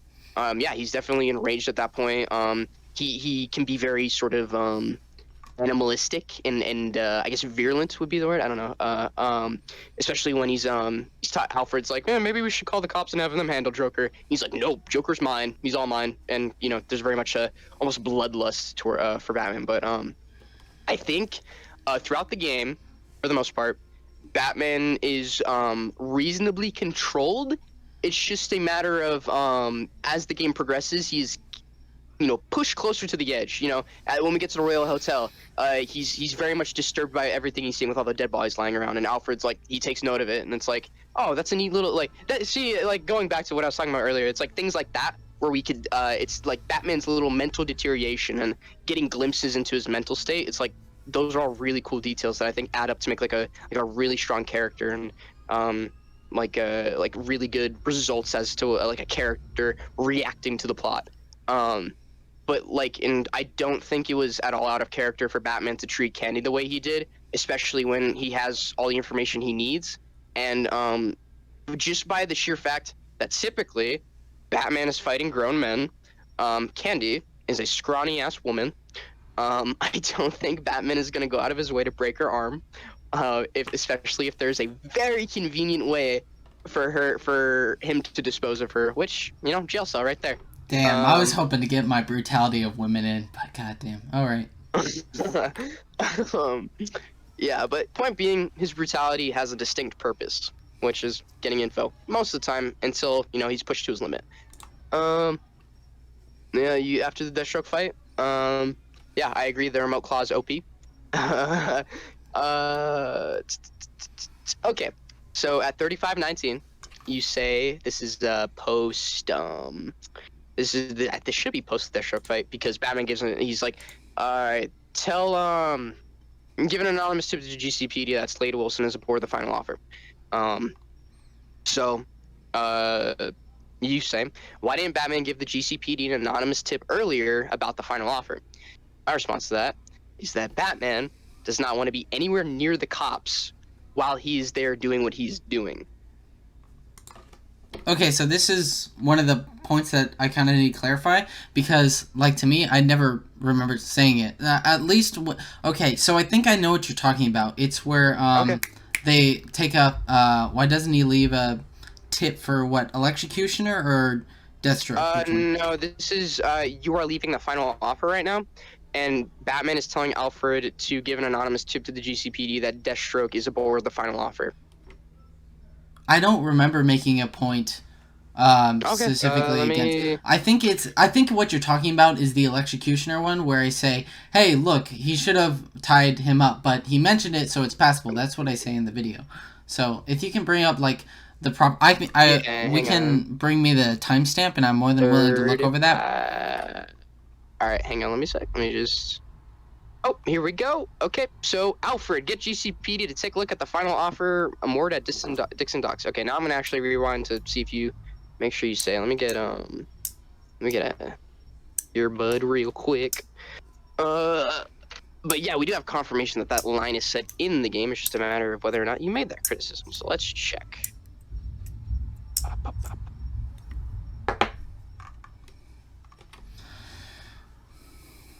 I don't remember. Okay. Saying that. Yeah. So you do say, I don't know why he didn't do this earlier. Yeah, but isn't there something after that? Didn't I say something along those lines of that's passable, or it's not impossible to believe, or Batman mentions it? No, you say a skip and a jump later. We're at Lacey Towers. Okay, then that might have been my bad. Can you specifically bring me that timestamp, which it is 35:19. If you want, you can rewind about 5 to 10 seconds. If you want the sort of the premise of the criticism and then the criticism itself. So all right, hold on. Give me a second to listen to this. That way I can clarify myself. So all good. I'll expand on this. Oh, good in the hood. Penguin bunkers up to his room to do things with the ladies. We see that he has a projector from his room to the fight pit for some reason, but it's totally not out of the realm of reality, so that it's live. So since Penguin mentioned Lacey Towers, that's where Batman is heading. During this trip, he sends the GCPD an anonymous tip about Deathstroke. I don't know why he didn't do this earlier, but okay. A skip and a jump later, we're at Lacey Towers, where we overhear a conversation that the police have that they think that Penguin... A nun's skivvies. It's Penguin language. The realm of reality, so that it's live. So since Penguin mentioned Lacey Towers, that's where Batman is heading. During this trip, he sends the GCPD an anonymous tip about Deathstroke. I don't know why he didn't do this earlier, but okay. A skip and a jump later, we're at... Oh, I said, I don't know why he did this earlier, but okay. Like, to me, I probably should have clarified here, but to me, I didn't think that was much of a problem. When I say, but okay, or like I end something with, that's passable or something, to me, I wanted to mention it, but I'm not going to say that that's criticism. Is that fair? I guess yeah, I would just say that's poorly worded. Yeah, so, like if I need to, I need to clarify myself. This is really what it comes down to a lot of these points. It's me not clarifying. I really need to make sure I do that for next videos and future stuff. Alrighty. Oh yeah, this is something where I absolutely agreed, where this is a fucking stupid part of the plot. The GCPD not taking the phone from the crime scene at Lacey Towers for some reason. Yeah, Black Mask just somehow gets onto the balcony, which is, how he fights Joker. Yep, both issues I totally agree on. All right. All Cool. right, 3904. The cops were Batman like these. Possibly tons of police officers killed. If I were in their shoes, I'd take down Black Mask easily. And the thing is that they Okay, so you took issue with the cops wanting to go after Batman when they could all lead the assassins to the GCPD. Yes. So, what is so the thing is with problem specifically? So let me bring up the timestamp because I don't think I noted it down very well. It is 3904, I believe. Let's see, 3904. Let's see. if I were in their shoes, I'd take down Black Mask easily.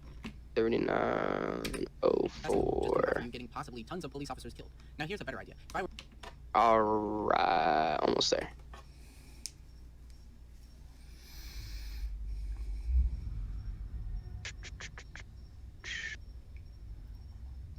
Slow ass internet.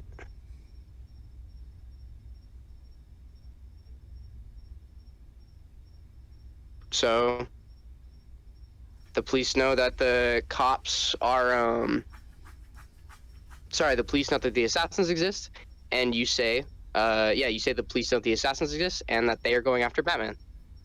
Yeah.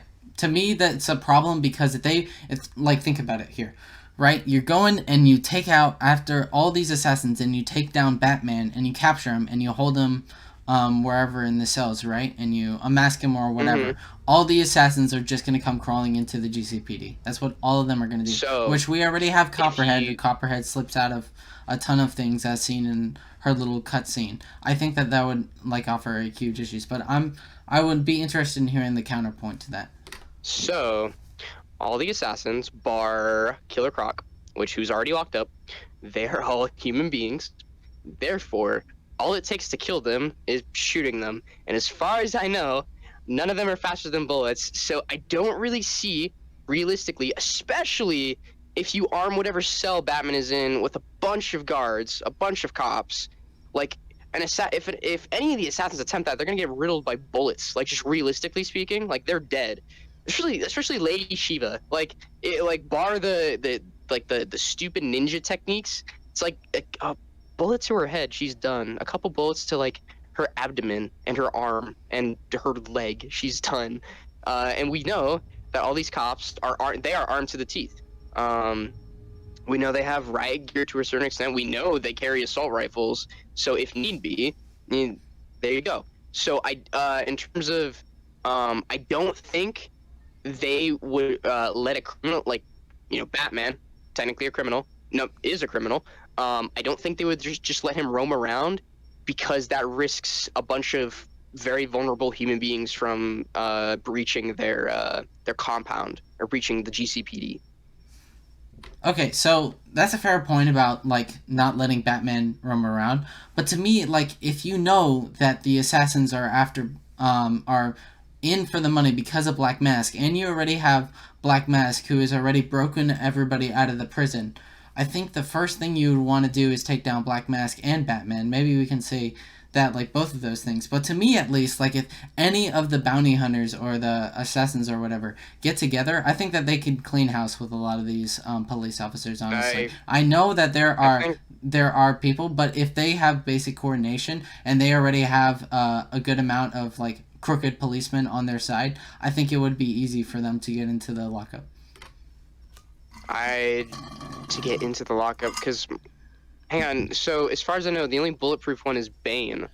So if let's say, also the assassins wouldn't coordinate, because again, they're, as far as I know, none of them want to split the money, especially Bane. Bane clearly wants to work on his own because he doesn't seem to be in it for the money. But for Firefly, again, if you have an assault rifle, he's dead, just straight up. He's vulnerable enough, he's not wearing Kevlar. Okay, so I see a bit of a problem here. So when we think of like any stories or like stuff like that, when we think about, God, where am I going with this? All right, so I'm gonna try and make this the best way I can. That way I seem the most clear. When they come up like police officers and they stand one by one and you get them with a bunch of guns and they gun them down, absolutely, I'll be 100% with you. But here's the thing, we already know that Copperhead can already slip into these places at the steel mill, and that we have Bane, which if coordinated and smart enough to get inside, and we have Deadshot, a guy that can ricochet many bullets and get multiple guys at one kill like it's fucking Overwatch, right? To me, I'd say that they would come up with a coordinated plan in order to get inside. Now, maybe that's just a little bit of my fiction as head, but to me, at least, I think if they were smart enough, which a lot of these bounty hunters or assassins are, I think that they could get in. Like I said, you're right in saying that a lot of these bullets can take them down. But if they already work with a lot of the police crooks, I think that they could get inside and take down and get Batman as the reward easily. So what I would say to that, first off, again, we have to go back to the point of would these assassins, would Copperhead, would Deadshot, or anybody else, would they all coordinate? Like, do you believe that they would coordinate? I believe that they would coordinate. Why Even do though you believe that? they split the money, but how much is it? Like $20 or $50 million? It's 50 million, yeah. Even if they split, they're millionaires, bro. Oh yeah, I agree, but given what we have in the game, which is them all doing stuff on their own, them all believing they can kill Batman on their own, and the fact that none of them team up, could that not imply that they don't want to work together? To me, again, I think if they were like, in a desperate they wanna split situation, the money.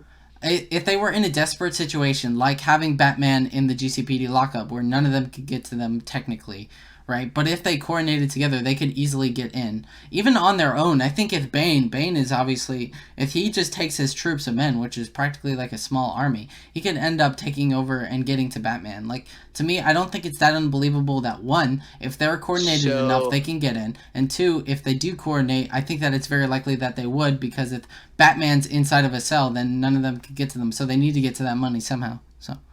So for starters, correct me if I'm wrong, but is Bane even in it for the money? He's in it for... Okay, it's not really specified because apparently...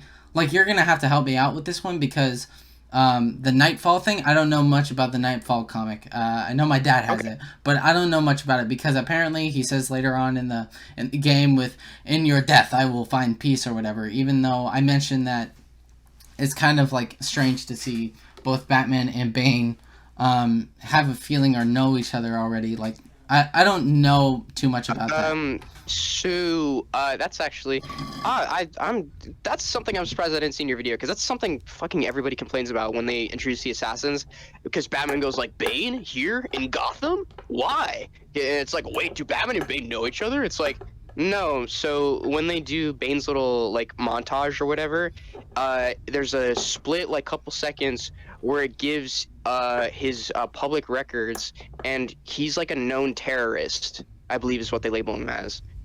So he's like a public figure, like he's infamous for, like, he's a terrorist. And I think they also call him a weapons dealer. And like we get his entire like criminal record or whatever, where it's pinpointing his height and weight and all that stuff. So I think it makes sense for Batman to know of his existence. And in regards to In Your Death, or I Will Find Peace, I can agree, yeah, that needs more connective tissue. And I will say, while this has nothing to do with quality, that is consistent, that is comic accurate for the sake of, yeah, because Bane in the comics believes that he needs to conquer Batman, or he needs to he needs to break Batman to like achieve an internal peace, because while like as he grew up, he had visions of like a bat demon like all throughout his childhood and all throughout adulthood. It's probably the stupidest part about Bane, like as a character. Like if you just excuse that, it's like he's excellent. But yeah, he always dreamt of like this demon figure that haunted him in his nightmares. And so when he learned about Batman, he was like, oh, there's a face and a name to like what's been haunting me my entire life. They don't really do any of that in Origins. They vaguely allude to it, which I think is vaguely for the better, just for the sake of, he dreams about bats and Batman exists, I guess. But in regards to that, it's like Batman knows of Bane, but they don't have a prior relationship. And if we're gonna just do some basic inference into like Bane's character, he clearly sees Batman as like a very like an opponent, like a worthy, like a warrior that he needs to take down, somebody who has done what is practically the impossible in his crusade against crime, and he wants to break him and he wants to kill him. So that's, as far as I'm aware, that's his motivation. He just wants to fight Batman. He wants to kill Batman, or torture Batman, break Batman, and then kill him. So that's for his origin, or sorry, his motivation. In regards to if Batman's already locked up and unmasked, would there really be any point after that in breaking him? Because it's like he's lost everything. Alfred is getting arrested because that accomplice. He loses all of his money. His company goes down the shitter because their CEO or their representative gets outed as a vigilante. I don't know. That's kind of a question for his character. What do you mean? What the hell is this? Oh no, sorry. I got a text and I don't understand what it is.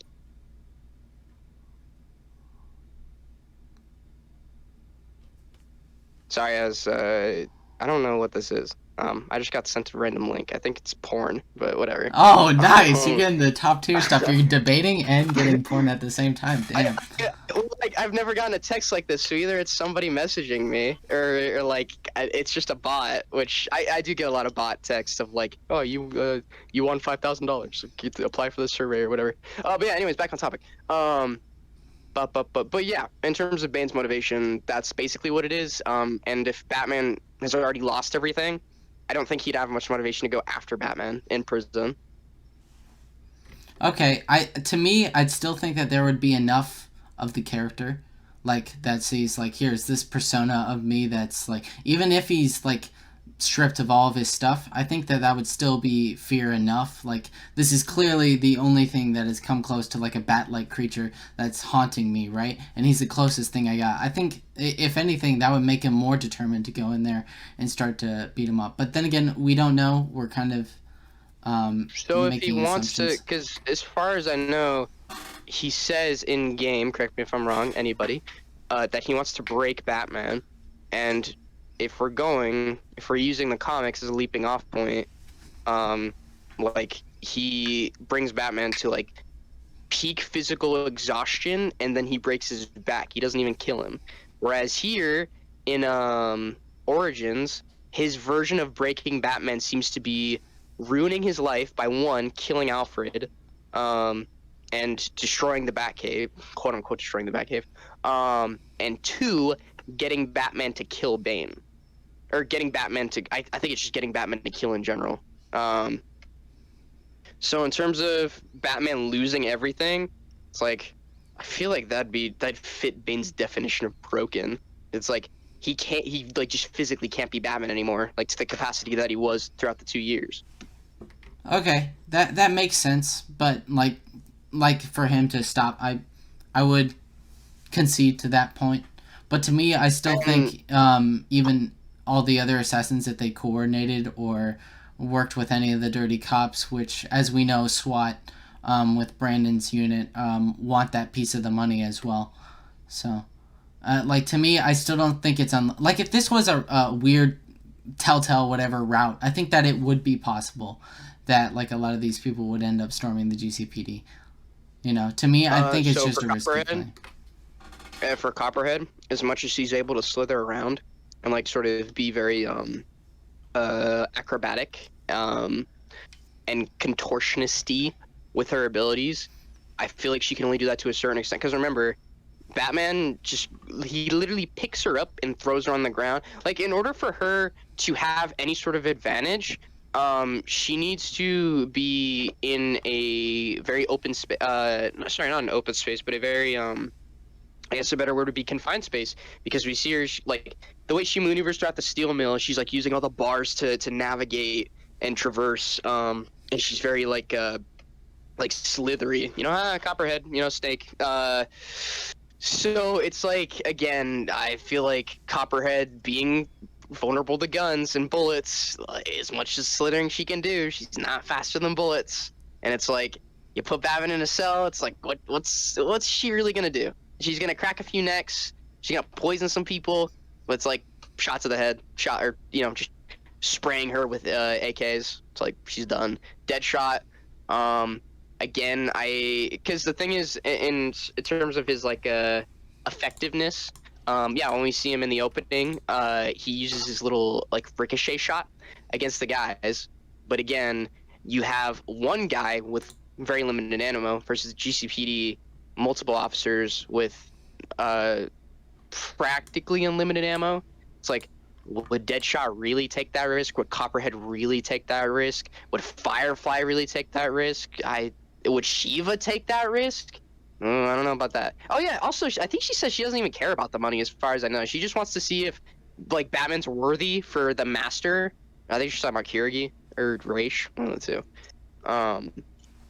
Yeah, she's working for Raish. But yeah, but even like Shiva, I think Shiva would finagle her way in, definitely, because she's definitely got friends in high places.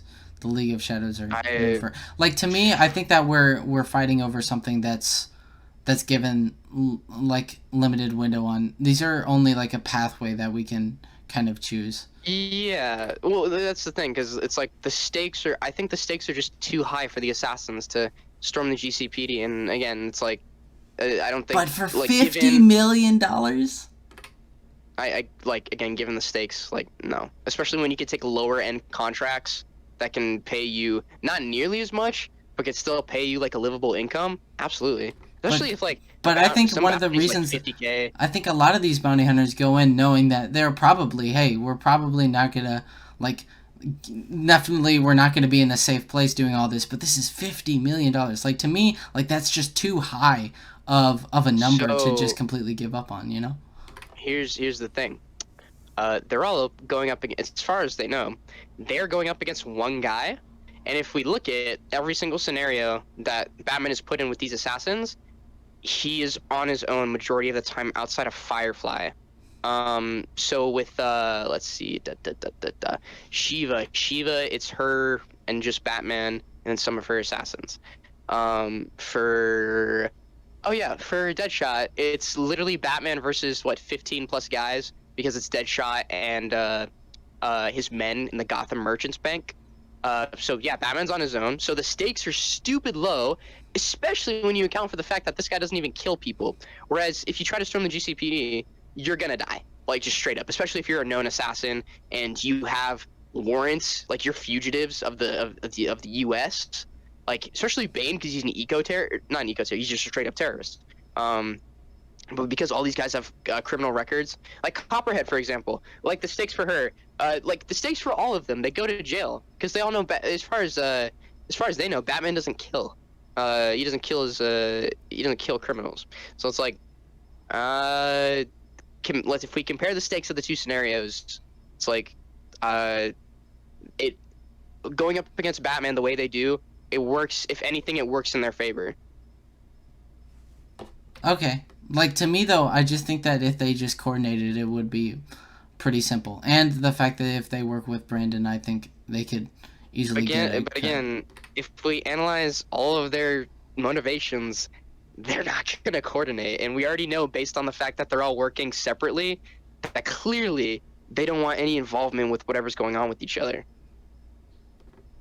Okay. But I still don't see the fact that why they can't coordinate, especially in this scenario that we've set up. I still don't understand. This is $50 million. Batman's already broken. Deadshot, let's go. Deadshot, Copperhead, Shiva, they're all gonna get shot. Like, just they're all, like, the stakes, their lives are literally at stake if they do that. Yeah, but Shiva has connections. We know that Shiva and the League of Assassins have a lot of connections. What do you mean by she has connections? Like, what does that mean? You don't think that they could be able to get into the Batman and be able to kill him if they bribe the right amount of people, which we know that from a lot of the game is tell us that basically there are a lot of dirty cops? Yeah, there are a lot of dirty cops. There are also a lot of really, like, genuinely good cops. So it's like, I don't really see... like in terms of bribery, it's like I think bribery can only get you so far. Oh, we're just gonna let Lady Shiva get through and visit Batman, I guess. Like there's just this random girl that has literally no connection to Bruce Wayne whatsoever. It's like I don't know. Yeah, I'm not really seeing the through line there. Also, in terms of connections, it's like they can bribe as many cops as they want, but only so many will take a bribe. Let's also mention that. Do we even know the extent of Shiva's resources? Because it's like, are we really gonna say she's rich? Because it's like, not necessarily. Like I don't think it's ever established her wealth.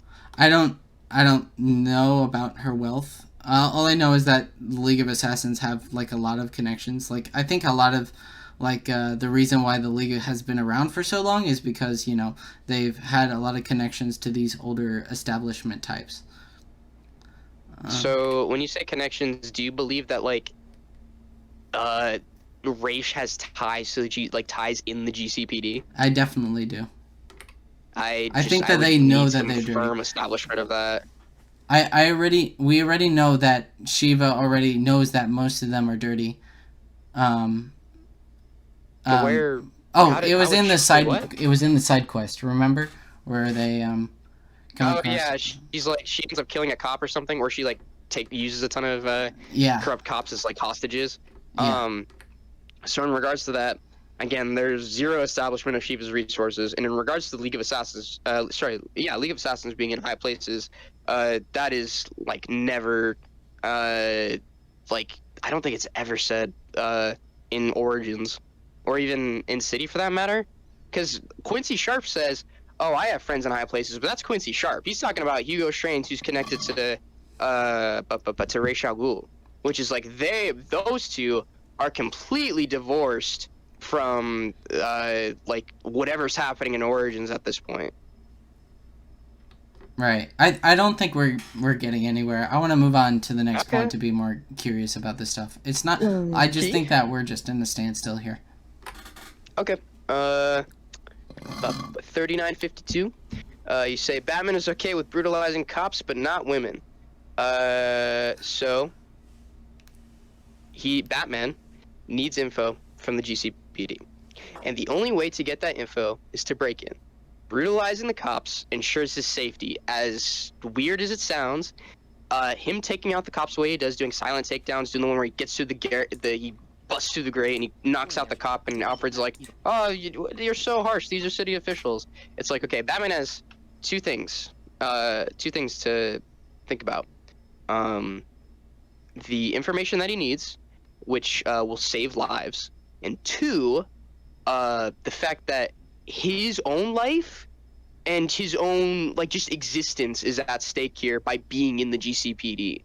So like, if he gets caught, it's done. Like, it's over. If he gets shot too much, if the right amount of cops attack him, he's done. Whereas he's outed, which will lead into another point we talk about later. So I think it makes complete sense, like in terms of practicality, for Batman to be as brutal as he is here, like strictly practicality. Like, not even just as like they're corrupt cops, I'm gonna beat the shit out of them. It's like, no, when he puts them down, he needs to make sure they stay down. Like, because, you know, he needs to thin their numbers so he can get in and out, get the information he needs, and then leave. Yeah.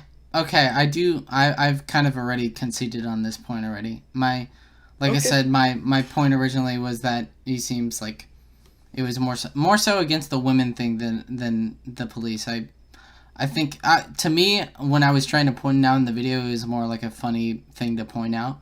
I wasn't necessarily making a harder point. I think a harder point would be the women stuff, but we've already gone over that as well. So, alrighty then. At 4017, because one of my other points we already talked about earlier. You say, why did the cops lie to the press? We already broke that down earlier, talking about optics. And reputation. Let me see that there. In reference survey. Okay, so I found this point really weird. At 4248,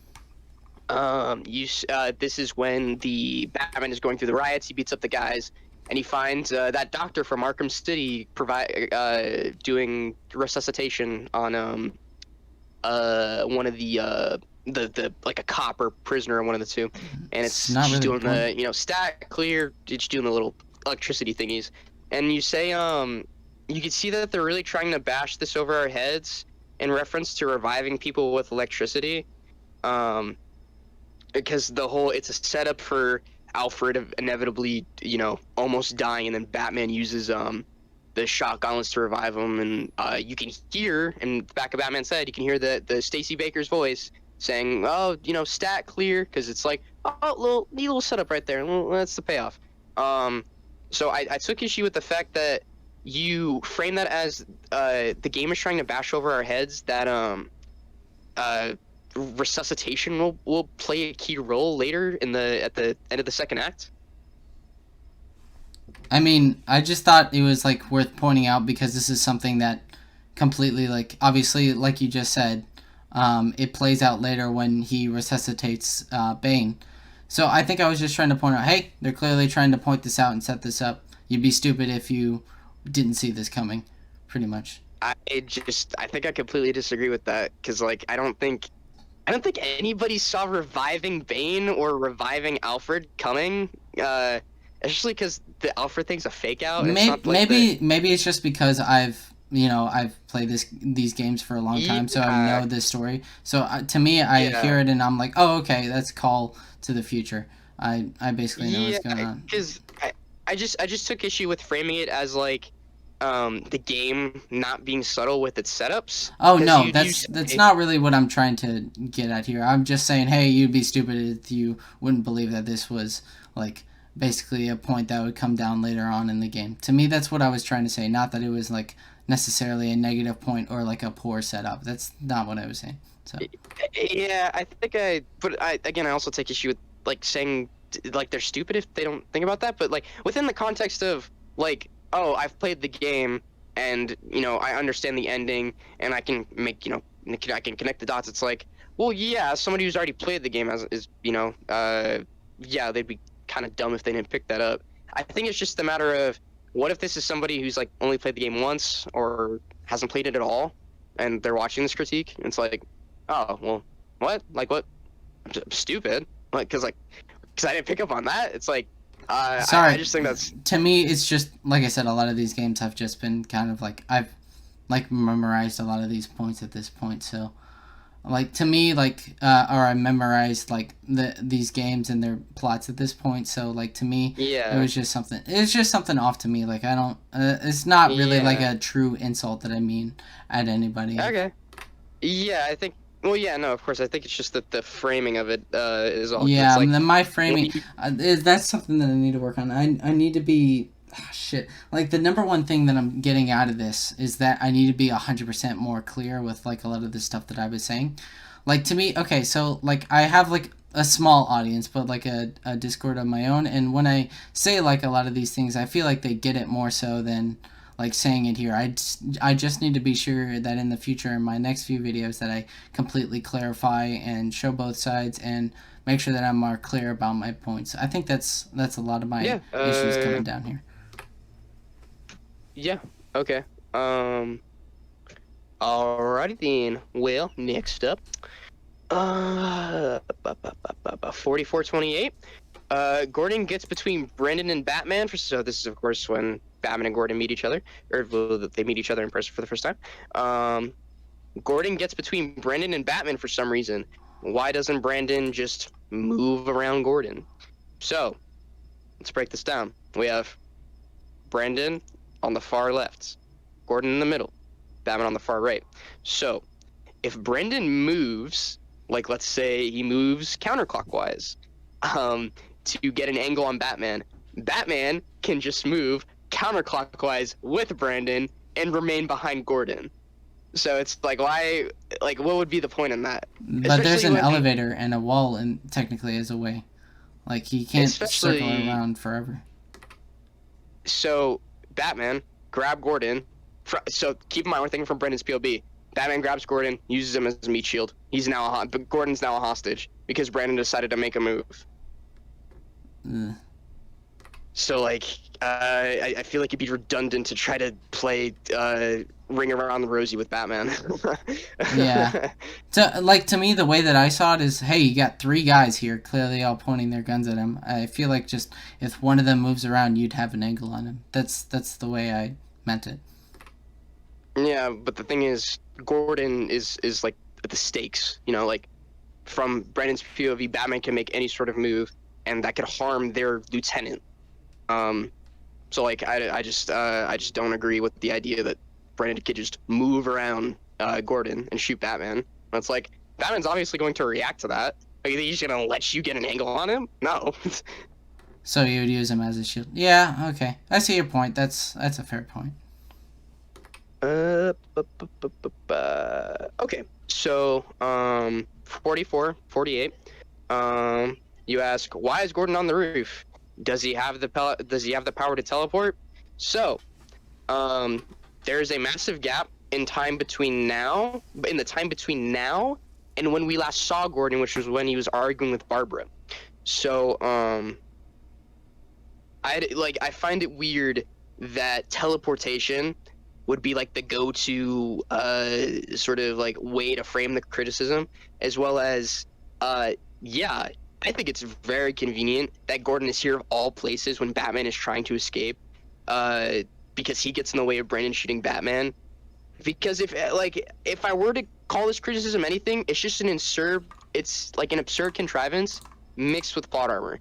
Because if we think about like logical reasons as to why Gordon is like near the roof, he could have easily been checking on the men that were stationed outside, because, you know, they're looking out for Batman, or maybe they're looking out for the assassins or something. Or, well, no, Batman's more likely. But point being, I think the idea that it's like you frame it as, did Gordon teleport here? Like, he was here, but now he's there. But it's like, no, this could have progressed naturally, while convenient. Like, it's not out of the realm of a possibility.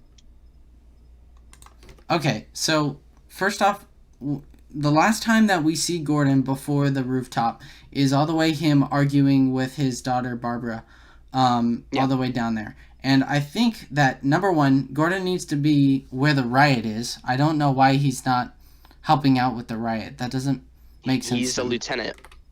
Yeah, but why isn't he, like, shouldn't he respond to that? Or shouldn't anybody if he's a lieutenant, right?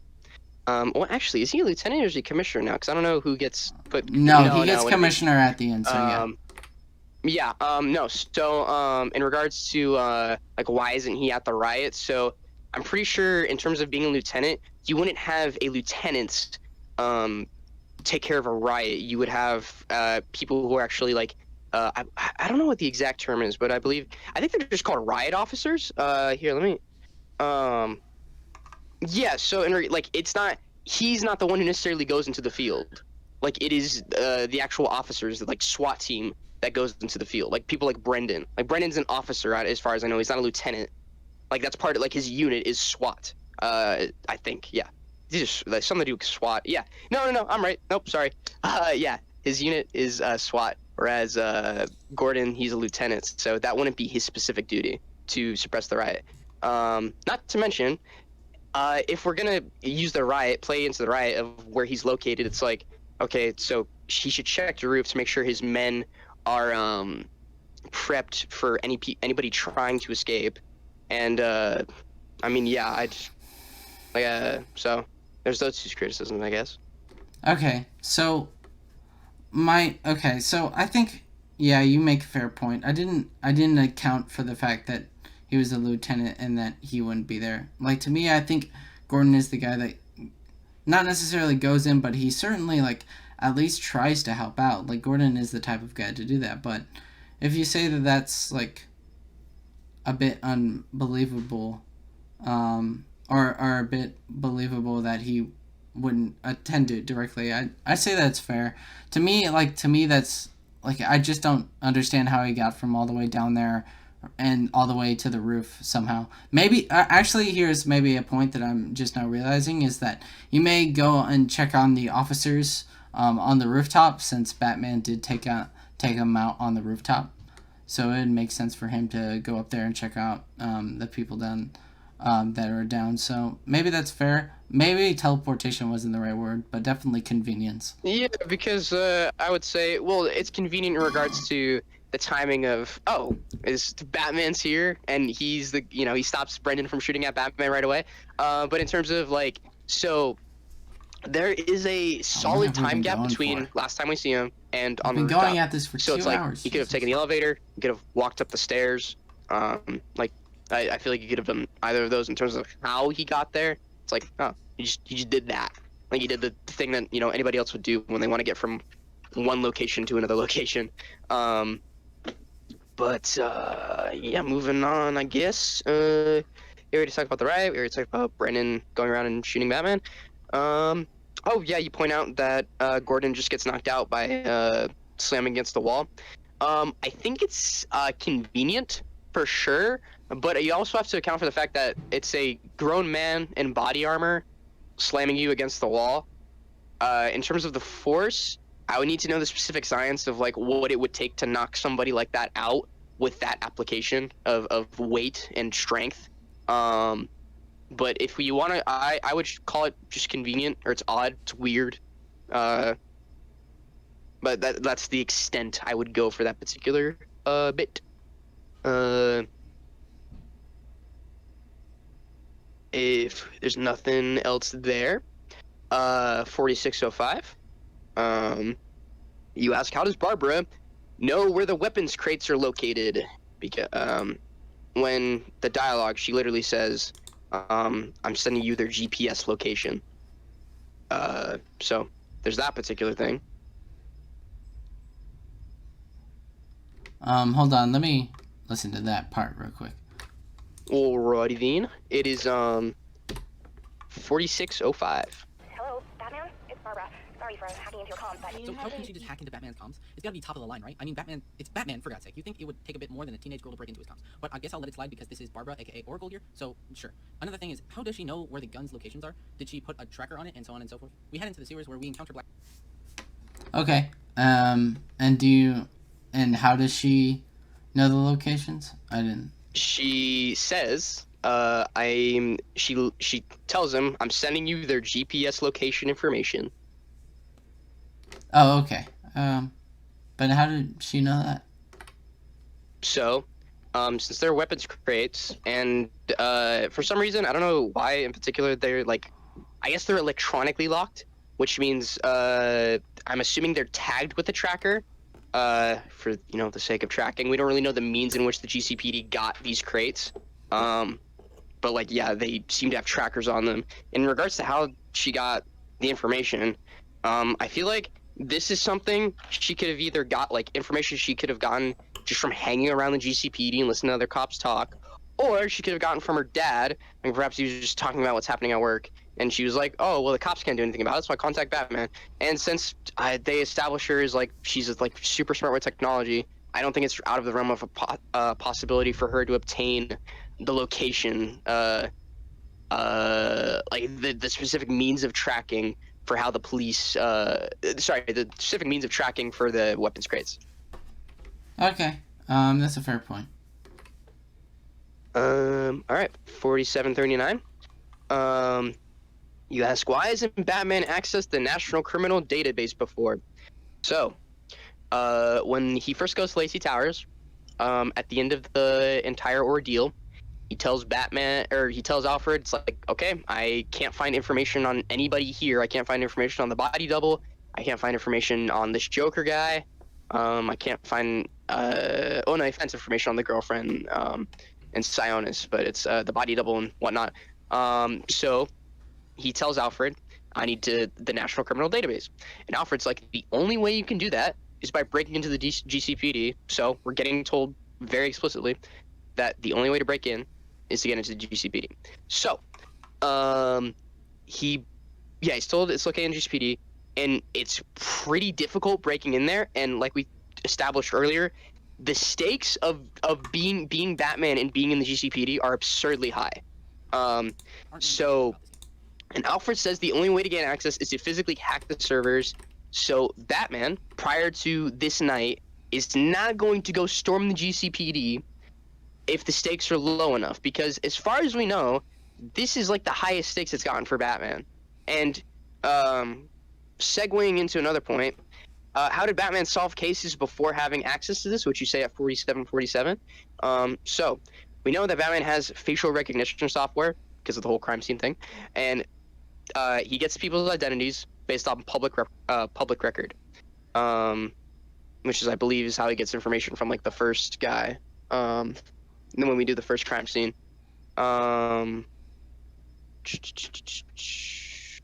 yep. Oh yeah, I have it right here. That's how I found the identity of the dead guy at the radio tower in the first hour of the game. So if we look at, again, just to TLDR, the stakes are absurdly high for Batman to just go in to to get the National Criminal Database, and it's this night that is prompting him to take that risk. Okay, that's fair. Alrighty then. Yeah, we already talked about 4747. Oh, we already talked about that point too. Hey, do you mind if I take a quick breather? I need to, use the restroom. Absolutely. If at any time you want to just like cut the conversation off and like just call it a night, like I'm all good. Like we could just continue it another day. It's all entirely up to you. Yeah. You all good.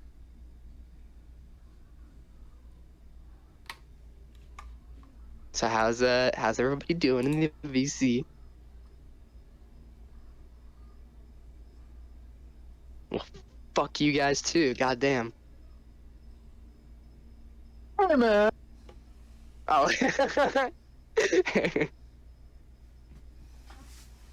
Hey, Mike. Okay. All right. Y'all are boring. Hey, TSV, what are your thoughts? What are your thoughts? This seems really easy. Oh yeah. Yeah. Okay. Oh my god.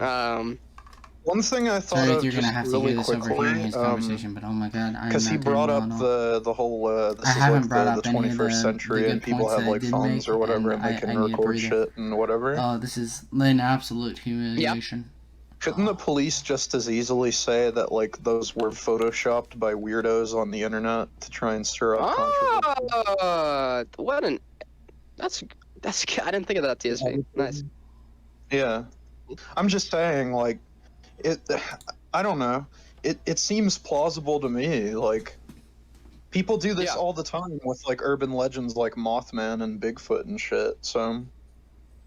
Are we all good to continue, Mr. Splinter?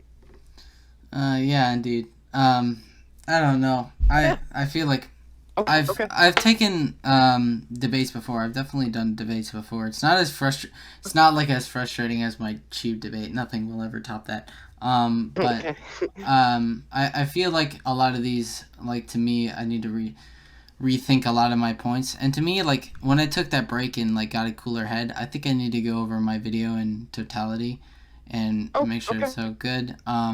Before, because here's the thing, right? Is like I still think that we like generally agree on the quality of the game, because you gave it like a 4 out of 10. I gave it like pretty much a 4 as well in terms of like the overall quality. I just think that I need to rethink some things. So, I mean, yeah, of course. I want to also hear from others' feedback in here. I mean, you can call me an idiot, retard. That's all fair game at this point. So I don't mind. Just things that I want to learn and take note of.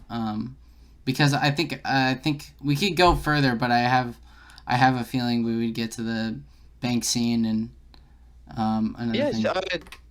I kind of just wanted to say really quick that it's like, I mean, hey, like, you're like great at debate. You're good at like discussion. I appreciate the civility. Like this is the kind of stuff that me, SK, and whoever, like, people in this community, that's, like, we appreciate stuff like this. Like whatever the merits of the argument may be. But because I'm not gonna lie, you sound really tired, and I don't want to hold you here hostage. You know, like No, it's just a long Don't day let from him- don't walking let and him- shit and work. But yeah, it's okay. I knew what I was getting into, but yeah.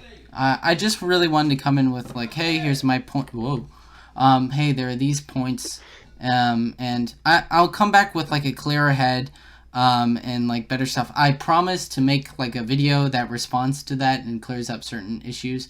I will obviously Yeah. post this. Even though I look a majority of bad through this, I will post this on my channel. But Hey, thank you. it's your prerogative. If you want to post whatever, if you want to like to keep the video up, like do it. It's all like up to you. Like whatever you think is best. I'm not here to try to get you to like delete your video or everything. Like it seems like you put a lot of like effort into writing and editing, and it's like I can see the effort in it for sure. It's like it's all up to you. Because that's what I was telling TSV and SK this while I was talking about some of the stuff I was taking note of. It's like you have good editing. Like for like I'd say through and through for the most part. Besides like a couple audio like snippets that were like, ooh, like you shouldn't have cut it there. You should have re-recorded that line, such and such. Like, you know, typical mispronunciation of words, so on and so forth. It's like, it's stuff that can all be improved on. But like, I'll say this: better than SK's Into the Spider-Verse video in terms of editing. I know it's bad. Yeah. Mhm. In terms like you're very good at sort of sectioning things off and setting up what your criticism is going to be, because it's like there could be like very vague criticisms like that you'll see from other videos where it's like, I don't know, High Top Films, where it's like he says something like the great thing about Falcon and the Winter Soldier is it's a TV show, therefore you can get longer shots that linger on the characters' faces, and the implication is, wait, movies don't do that? Like, isn't that your whole thing, is you love movies? It's, you know, shit like that, where they say these very demonstrative and like generalized statements that are just like a big rabbit hole, whereas it's like you're taking references from the game and it's like, oh, I have my references on my own, let's see how they clash. But yeah, I Thank mean, you. I'm very glad that you like, even the people that are listening somehow to that nightmare, even if you guys like listen to all of that and like are willing to give me feedback, is like means a lot to me. Like, to me, I always want to like try and improve myself, whether it be from the way I argue to the way I debate. So, Yeah, dude. so yeah, thank you. well, I was gonna say I completely brushed over this, but yeah, I since SK's dumbass is on fucking mute, Well, but I like to just say thanks for, you know, promoting both me and him in the opening of the video. That, like, that on its own means a lot. So like, absolutely. yeah, that was great. I'll say But, this: I appreciate your attitude and outlook throughout all of this. A lot of the people that we talk to about these things just kind of have this defeatist mindset, and I don't know. I appreciate you taking this well and like still staying like overall positive about the whole thing. To me, that's the sign of like a good creator, when they can kind of, you know, take shit and still bounce back from it. So like, Yeah, I appreciate that. Thanks. That means a Like, lot. That means a lot from you, especially. You know, Yeah. I've been watching a lot of your videos recently. I love your shit. So, yeah, this was Hell great. yeah. I gotta head out, man. I haven't even had a shower. Absolutely. I'm fucking stinky, and I want to piss and Yeah. like everything. I was gonna say, yeah, absolutely. We don't want to. Anyway, Yeah, thank you're you, all good, thank man. you all guys. Absolutely, man. You take it easy, Splinter. Absolutely, man.